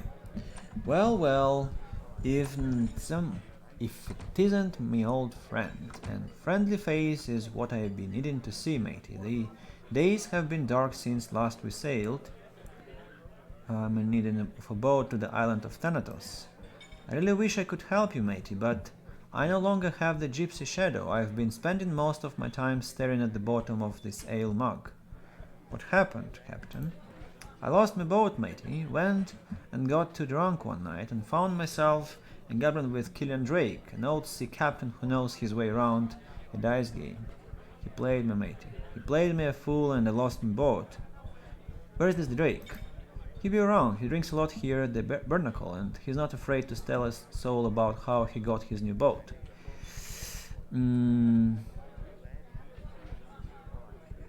Maybe I could help, and I may need to call on that favor. That might nice of matey, and you know, if there is anything I can do for you, I'll teach you do it. Thank you. I need to get to the island of Thanatos. Thanatos? That's even crazier than wanting to go to the Isle of Despair, but I'm figuring it's important, and I know it's the way Mr. Bates would want it. I suppose there are a couple of different ways you might get there. One, you could buy a boat from the shipbuilder here in Blackroot, which ain't cheap. What are my other options? You might be able to get a dice game with old Drake, but he's no rubber leg when it comes to the dice. He's lucky and he plays for big stakes. Wouldn't be a toss-in with him unless you feel real lucky, and he won't be playing with just anyone. Old Drake knows a gambler when he sees one. Alright, and the other solution? Well, I'm a little leery of even mentioning it, but it's not something I even like to think about, much less let's spill out a plum hole. But you seem to need some help, and I owe you one. I'd really appreciate any help you might be able to give. Did I ever tell you the story of how I came to own the Gypsy Shadow? Yes, I remember. The story of Jack Skellybones.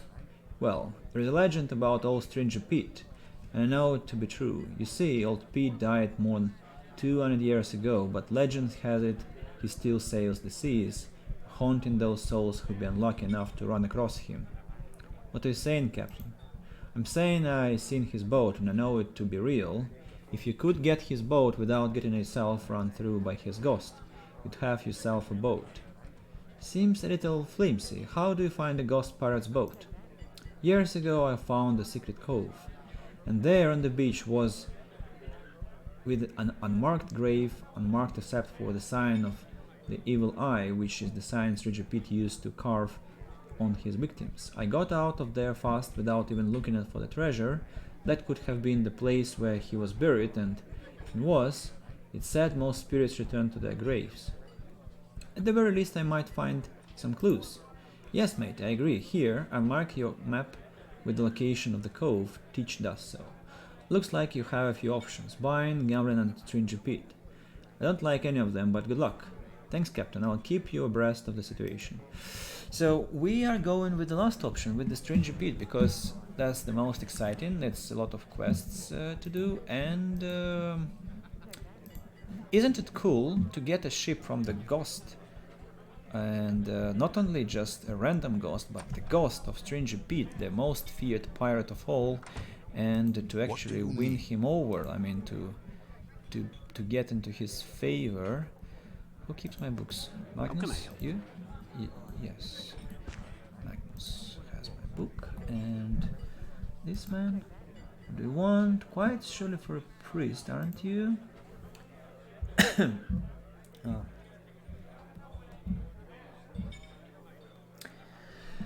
You'd be surly if you'd be surly as well if you were unwelcome in your homeland, but that is no excuse for rudeness to others. My apologies, sir. Where do you hail from? I hail from Durnholm, capital of Cambria. I've been driven from my beloved Cambria to end up here. You'd best pack your bags. Blackroot has rejoined Cambria. What? Perhaps it's time for me to finally take my leave of dear old Cambria? Or simply stand up for yourself, you spineless twit. Tough break, old boy. Oh well. Perhaps I'll see you about.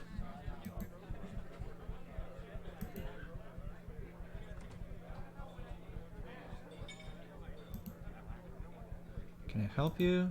If you're not, I'm beyond help. Actually, we could have helped him. Because because the quest was connected to... Remember, we retrieved the taxes from this place, from the palace, and brought them to the king, to Praetor. So that's where you have to connect. You have to take Dante on board and complete the quest with him together, and then report back to Praetor and mention that Dante was of great help, and then the king, who had banished Dante, actually would have forgiven Dante for whatever he did, whatever he had done, and so that's how the quest is completed. But I mean, strangely, my character always is very hostile towards Dante, and also Dante is quite boring.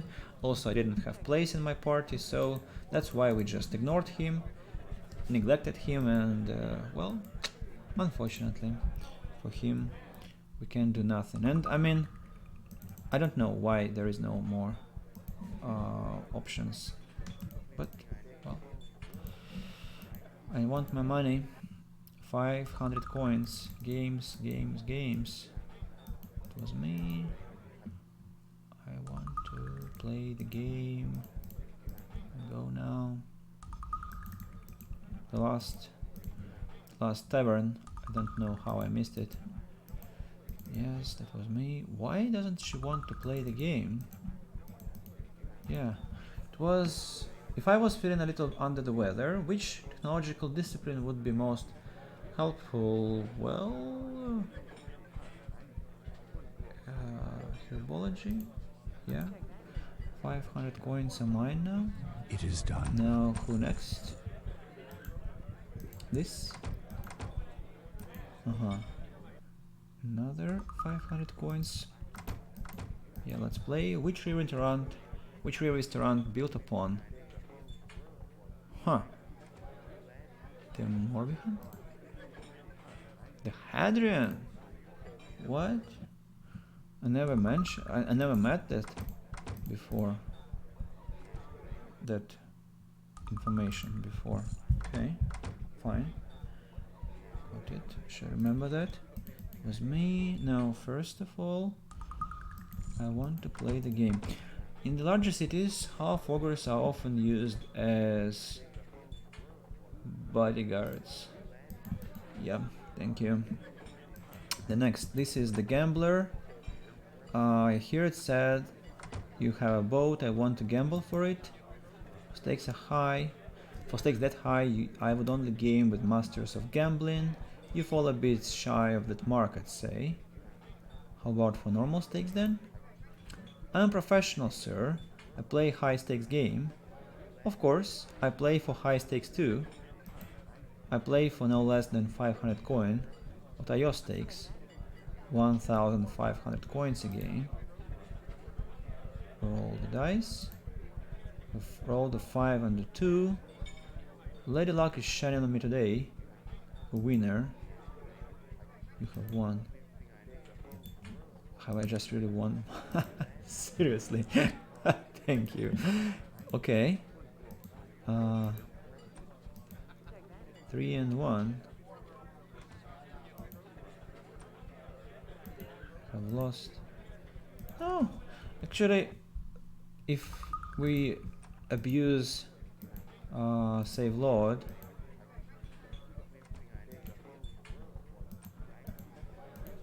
if we use Save Lord, we can, I think, earn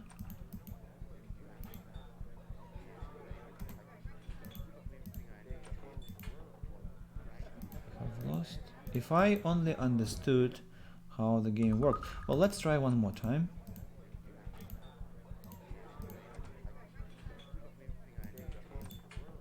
Okay, enough. I won once. I have lots of money.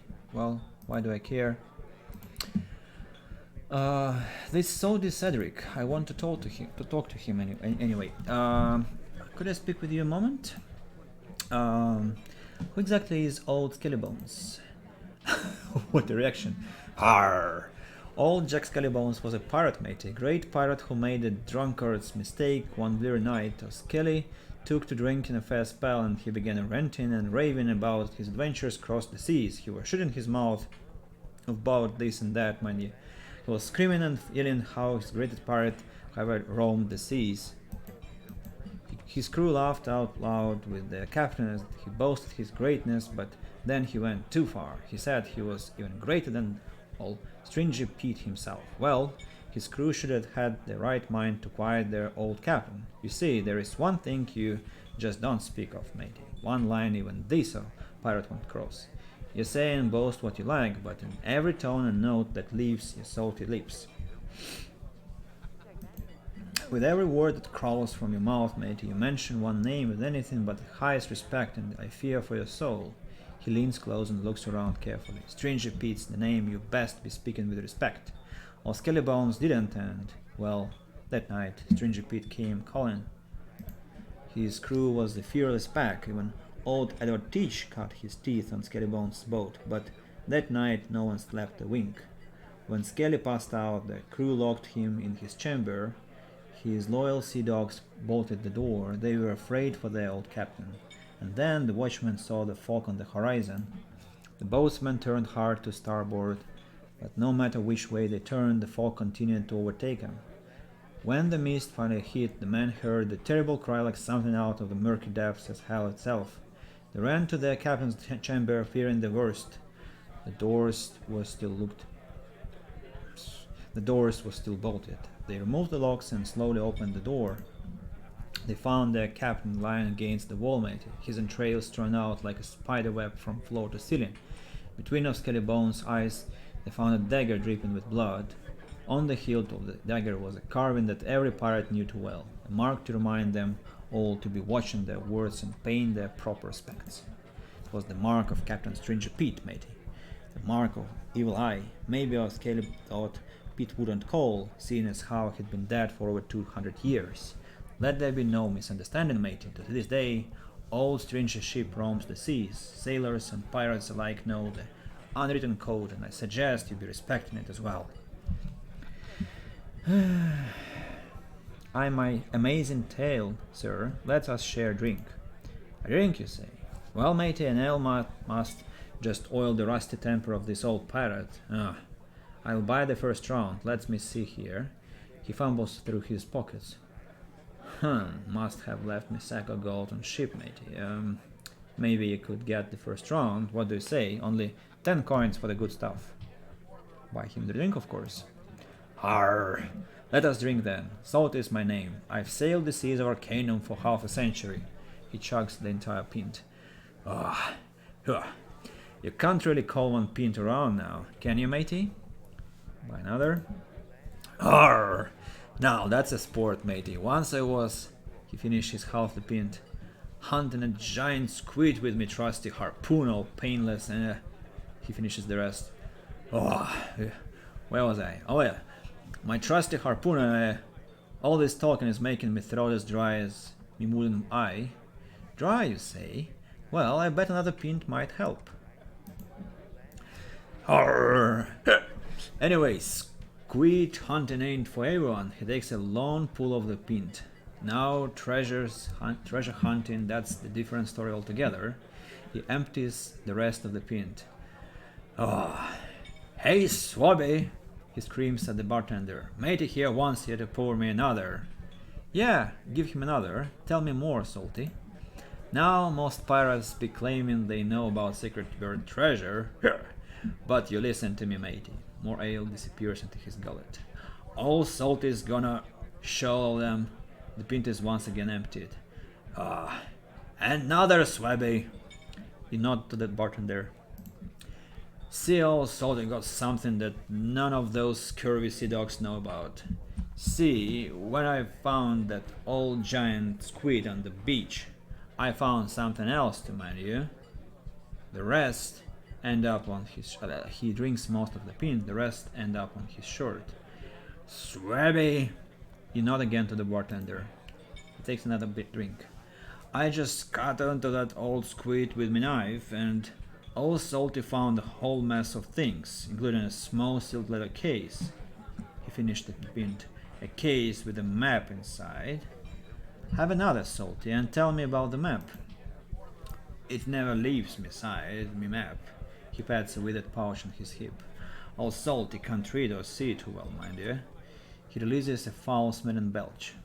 All salty don't be needed the eyes of a seahawk to know what's important about this old map. He throws the most of the ale down his throat, the rest on the man behind me. Oh, that's very cool way of drinking. I should try that in some bar one day. Continue, sir. Perhaps you've been wondering why Salty never got his gold, Matty. He staggers looking toward the bartender. Well, I'll tell you why I never got my bloody gold. He staggers. You can tell he's on the verge of passing out. Interesting. Please, go on. Well, matey, I seen one thing on the map that scares me bloody bloodmers right off this oldest cell dog. He quickly pulls it towards him. On the map, matey, he whispers. I seen the evil eye stranger Pete himself. His eyes are closing. He grabs for the bar. Incredible. He barely catches the bar, stumbling forward. Arr! You've gone and got me drunk, you blasted sea devil. Leave him be. Keep your hands where as I can see them. I'll be accepting no more from the likes of you. But, sir, I thought we were friends. Away with you.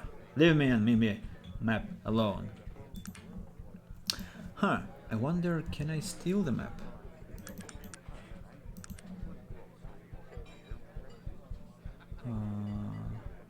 Pickpocket. Hope my voice acting didn't freak you out. I'm sure it did freak you out, but I'm learning. Aha. But why do I need this? Why do I need this map if Edward Teach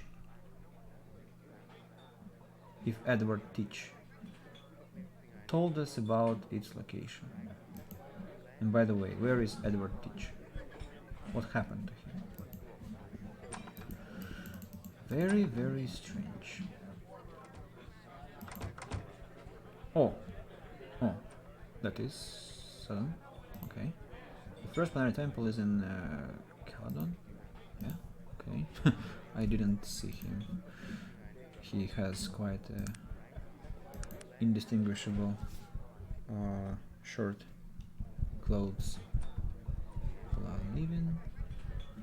Where is Captain Edward Teach? Oh, he was standing here. Okay, hope you find that ship.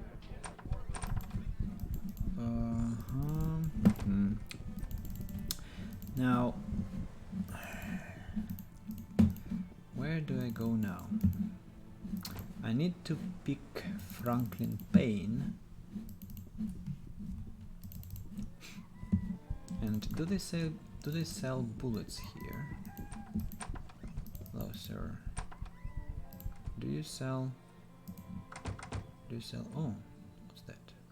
Bronze barbarian clothes, quite beautiful.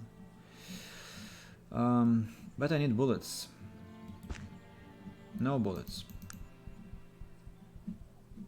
Armstead's X. Yeah, I forgot. When you get Master Haggle, you can trade for things they own. Enchanted Gone.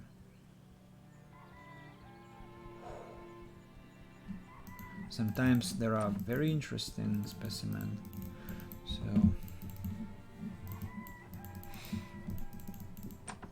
this man, let us barter. Mechanized dagger. No, I don't need this bullshit. Move. And this is who? Grunwald. May I speak with you for a moment? What is it you do here, Grunwald? Some call me an apothecary, but I'm an alchemist by trade. It seems I've been blessed with the gift of making poisons. Some might consider this a curse. Yes, some might, but the world needs men such as I, as much as it needs priests or warriors. We all play the part given us. You know, I was voicing the drunk pirate best. Other people I have troubles with. I wonder why. Animal blabber, you paid the Why so aggressive? What the hell is that? I'll take a screenshot of that. Because it's just amazing. Oh my god. Why so aggressive?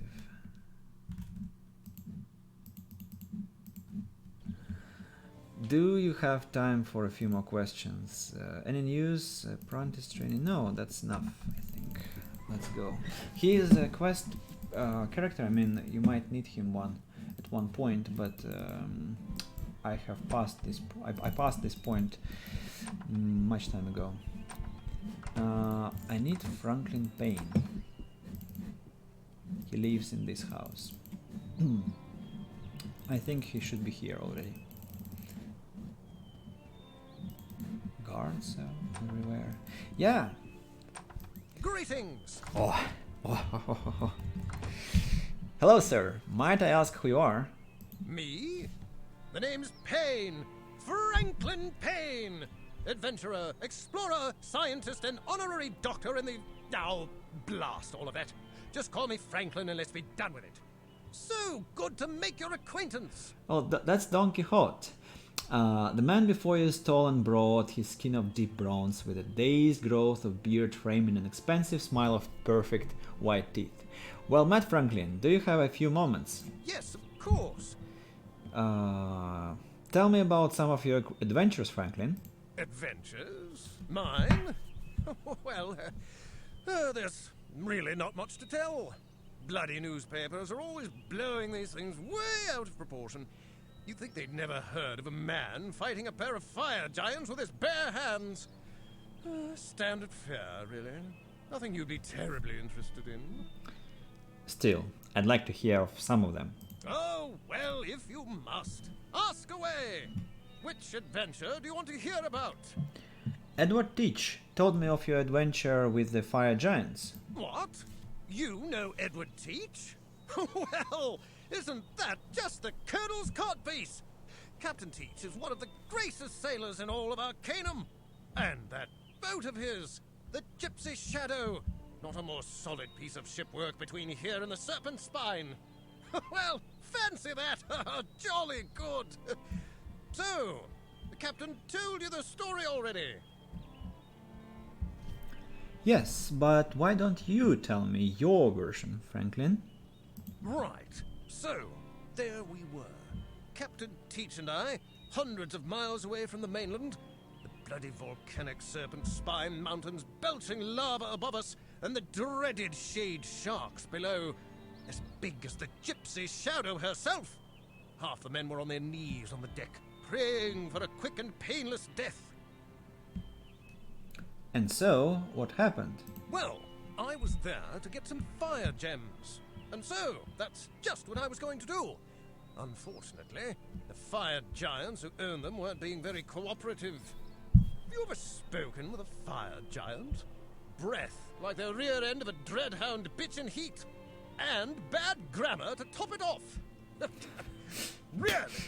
Bad grammar. How did he get the gems? Well, like a complete idiot, I'd forgotten old Mary was on the boat. All I had was an old rusted sword. I realized that was bloody useless after the first swing, so I tossed it aside. Now, normally, I'd not resort to fisticuffs with a family of fire giants. But, what was I to do? Yes, what? Well, with a bit of luck and a few well-placed blows, I was running back to the boat with a handful of fire gems. Enough to scare a man out of his skivvies. But a brilliant time all around. Oh, I wouldn't have missed it for the world. I'd love to hear about more of your adventures. Oh, well, if you must. Ask away. Which adventure do you want to hear about? Tell me of the most valuable thing you've ever recovered. I don't know if you're a religious sort, but every now and again I'll do some work for the Panari Church. They've always got work for a man who's not afraid to, dirty his hands. Oh, wait a second, guys. I want to pick up another drink and then I'll be back.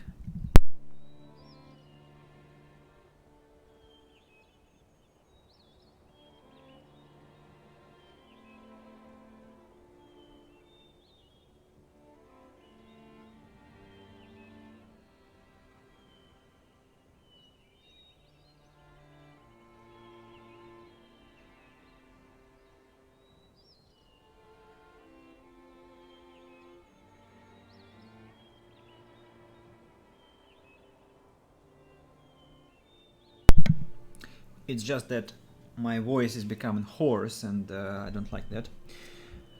What sort of work have you done for the church? Legend told that one of the barbarian tribes in the south worshipped a smooth black rock, and the church got a burr in its bustle about it. They were convinced it was the Eye of Krakatoa, and that's not just its name. It's really supposed to be the eye of the bloody demon. They say old Nasruddin popped it right out when he banished the bugger to the void. Imagine that. So what did you do? Well, you know how barbarians are. Superstitious bunch. Couldn't go to the loo in the morning without kissing the damn thing.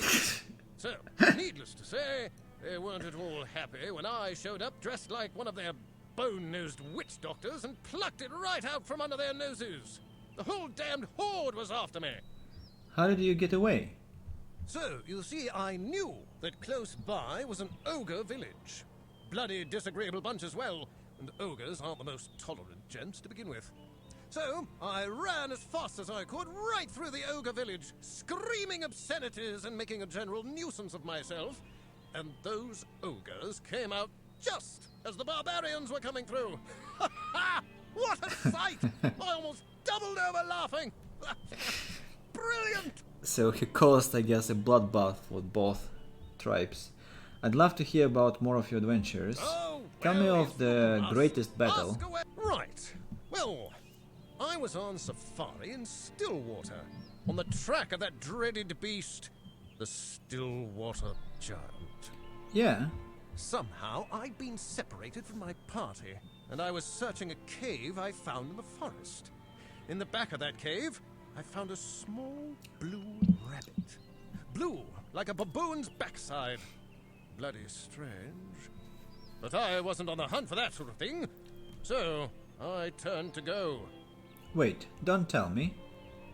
As soon as I turned, I heard something move behind me. Something big. So I looked back, and there, standing in front of me, was the most awful creature I've ever seen. Oh, that was a very good... that's how you say the word awful. I mean, the most awful creature I've ever seen. That was cool. Let me guess. Huge, shaggy, big antlers on its head? Too right! This thing was terrible! Hairy bugger, and it smelled like a bloated corpse hog. A mouth full of teeth like foot-long razors, blood-stained claws on its hands and feet, and a pair of 6-foot antlers on its head. Now, I'm no coward, old boy, but I've got no problem telling you that I just about filled my union suit. And so? So, this was the Stillwater Giant. He was my quarry, and nothing else mattered. My trusted blunderbuss, old Mary, was all botched up, so I had only a small knife with which to battle the mythical beast. The fight raged for what seemed like hours. More than a few times, I thought I was dead as mutton. What happened? Somehow, I got the upper hand, and just as I was about to dispatch the beast once and for all, the bugger changed back into a bloody rabbit and hopped away. Oh, dash it, of all the bad luck. Ha! Franklin, you can't possibly expect me to believe that story. And why not? Well, do you have any proof? Would it really be any fun if I had the proof, old friend? You'll just have to take my word for it.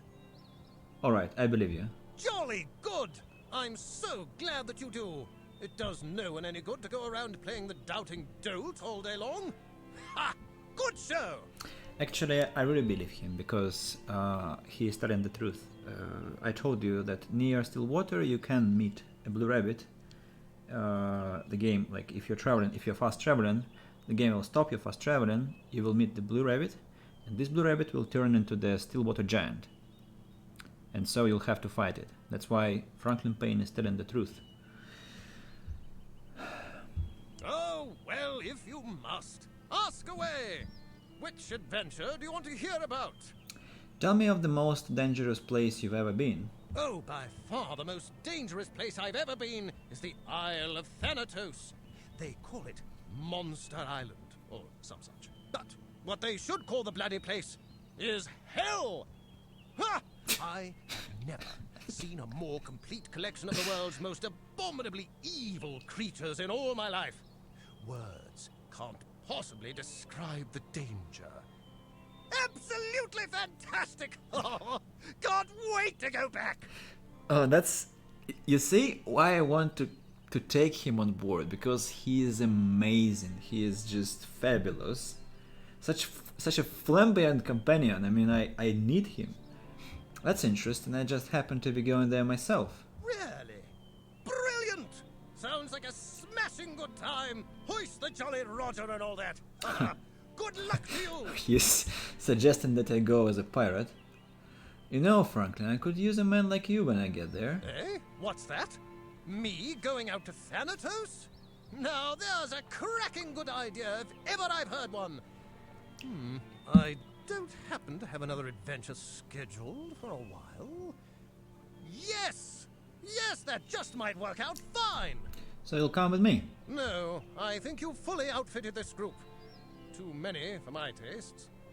Was there anything else, old boy? Some questions. Yes, of course. Tell me, Franklin, what are you doing here in Blackroot? Oh, just stopping in for supplies. That, and I've just added another head to my collection here in the den.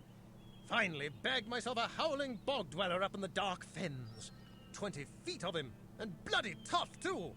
They almost shipped me home in an ice barrel. Why? What happened? Well, wouldn't you know it, my blunderbuss old Mary gave up the ghost just as the beast was charging. Have you ever seen a raging howler set his sights on you? Enough to give you a good case of the muckies, eh? And so, out with it, man. And so, I just turned old Mary around and used the stock as a club. Things were hairy for a moment or two, but I finally got the better of the beast. Right, and there you have it. Smashing good time. Smelly bastard, though. You don't expect me to believe that load of bunk, do you? Oh. Witty bugger, aren't you? Load of bunk. You said you were stopping in for supplies. Supplies for what? Why, for whatever the next adventure is, my good friend. One can never be too prepared, you know. My kingdom for a compass and all that. Well, we're pushing off at first light. Or was it the day after tomorrow? Well, whichever. It's a big world out there, full of mystery and danger. No time to waste.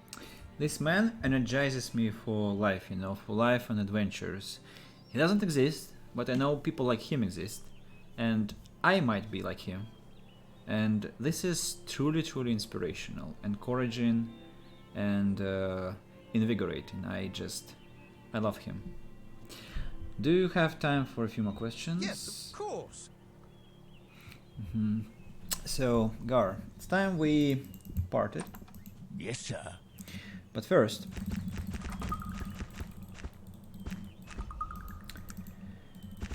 I take your ammunition. What do you need?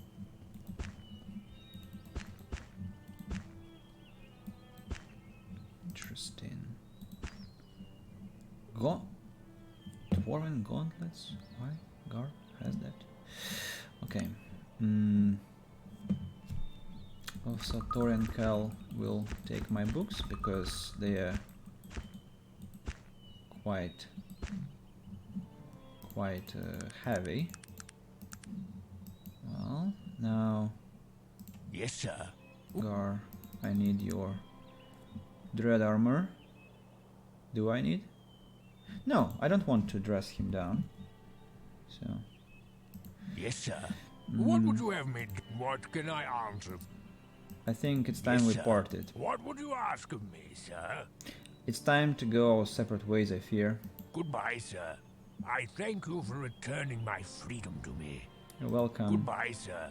I thank you for returning my freedom to You me. see, Gar can't be returned to the party like you make him free. That's a serious choice. Oh, it's you! Nice to see you again. Yes, of course. Why, yes, Uh-huh. So here we go, Franklin Payne, join us. That's great, great news. Where is he? What can I do for you, old boy? A second. What do you I'd need? like to pick some stuff from my friend. Now he is moderately packed. Can he? Well, wait. What do you need? I shall. Ah, 17. Okay. So, dear Franklin, tell What me. can I do for you, old boy? Can you make? Oh, he's also a techie. He's a techie. What That's can why. I do for you, old? Surely. What would you like to know? What do you know about this place? Ah, this is Black Root, old boy. I live here. Fairly standard little fishing town, but there's not a better place in all of Arcanum if you're looking for someone to take you on an adventure. Most of the crusty old sea captains can be found down at the Sour Barnacle, a tavern right near the docks. Of course, the ale there is a bit sour as well, but you can't have it all, can you? No, of course not. Ha ha! Jolly good! What can I do for you, old boy? Of course. What can I do for you? Surely.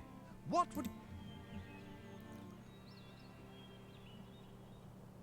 What can I do for you, old boy? Sure. 7 strength, very, very, very speedy. Constitution acceptable, strength unacceptable, but good melee, good dodge. Health points, I'll check that later. But so firearms maximum, by the way. So good shooter, but doesn't help us. And he has 1 point at each discipline. So you see that is quite interesting. And so we need to supply him with strong unidentified armor. That's interesting. Magical. What for? He can't have magical stuff. Okay. Bullets. 100 bullets. I need them. Now quality iron shield, power axe, minimal strength 10. Okay. Metal boots, pig face beset, and then yep, that's and the dwarven gauntlets, and some charged rings. Now, what else can we do? Who has my guns? What is it that you want of me? What is it? It's not Xanalurin? Is it What Logair? is it you need? Yeah.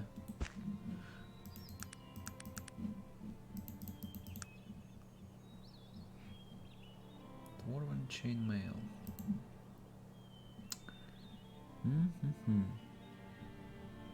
What can I do? What can I give him to fight? How can I help? Magnus, what do you have? Charged axe.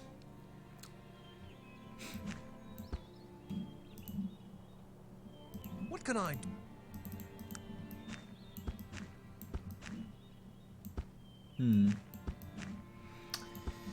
Right, there is no can I help? way out.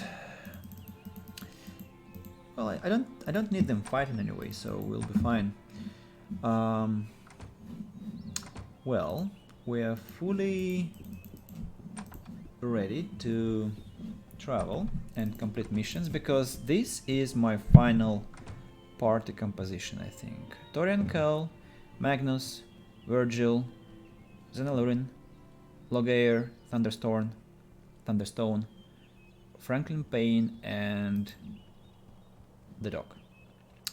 So I'm glad to see you guys, and we are traveling now to Torrent, because in Torrent I need to restock my bullets and think about what to do next, and that will be also next stream.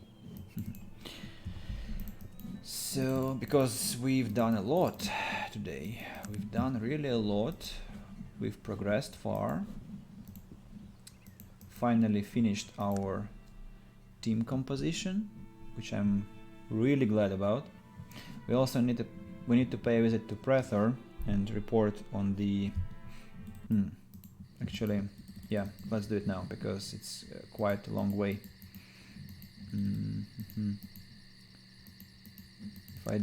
If I have to do it later, it will take a lot of time. Now I think it's a good chance we're not far away from there.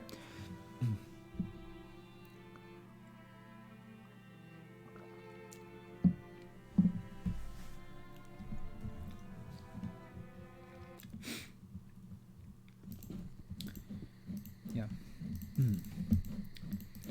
Run.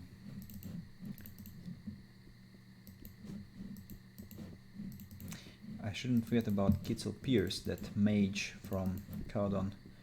Need to report to him about his student. I have forgotten. That's a pity. Well, hello, Kin.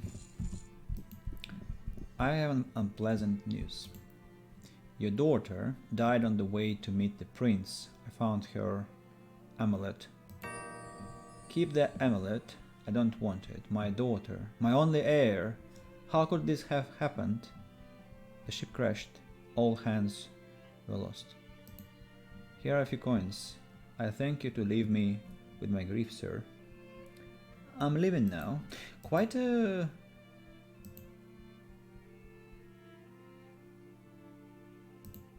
Oh, you see, the character actually has some reason. You can... Why are we attacking? I'm awed by your ability. Let the blood flow. You can point out that the king is to blame himself, that he was just being a bad father, and which I agree. I mean, I agree about that, because it happens very often that parents drive their children to madness, and then they punish them for that madness, and how logical is that? Not logical, but nobody wants to admit their own guilt, which is a pity. Well, we aren't here to seek justice, at least justice that breeds death and punishment and violent emotions. No, I'll let him ponder on his life choices himself, not my business. And also I should have mercy. He is an old man. Old people grieve too much about their mistakes and they're alone. I think it's quite a harsh burden, so don't need to add any bitter taste to his already bitter drink.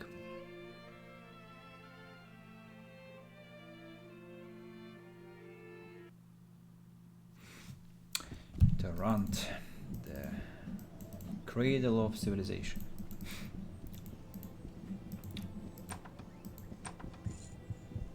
Can I sell something?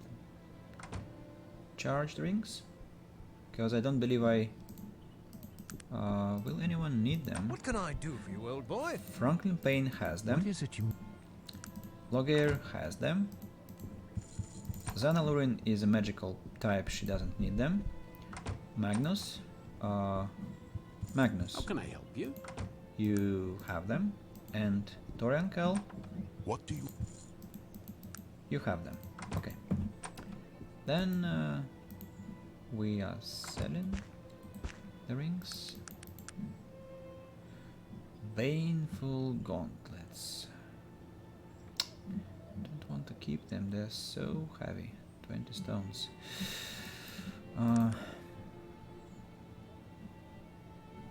I almost have no encumbrance, that's it. And now I'll buy bullets and I'll have encumbrance again. So it's a never-ending complexity, unfortunately, but it's fine. So let's skip one day, in case I forget about that next time, and save our game once. twice, and that's it. I'll be streaming soon, guys, so we shall see each other in no time. And I'm very happy to have Franklin Payne again on my in my team, and that's really how to say, it's really making me delighted, let's say. And so it was a good stream, and thank you for watching. Hope you have a good time, and see you soon. Bye bye.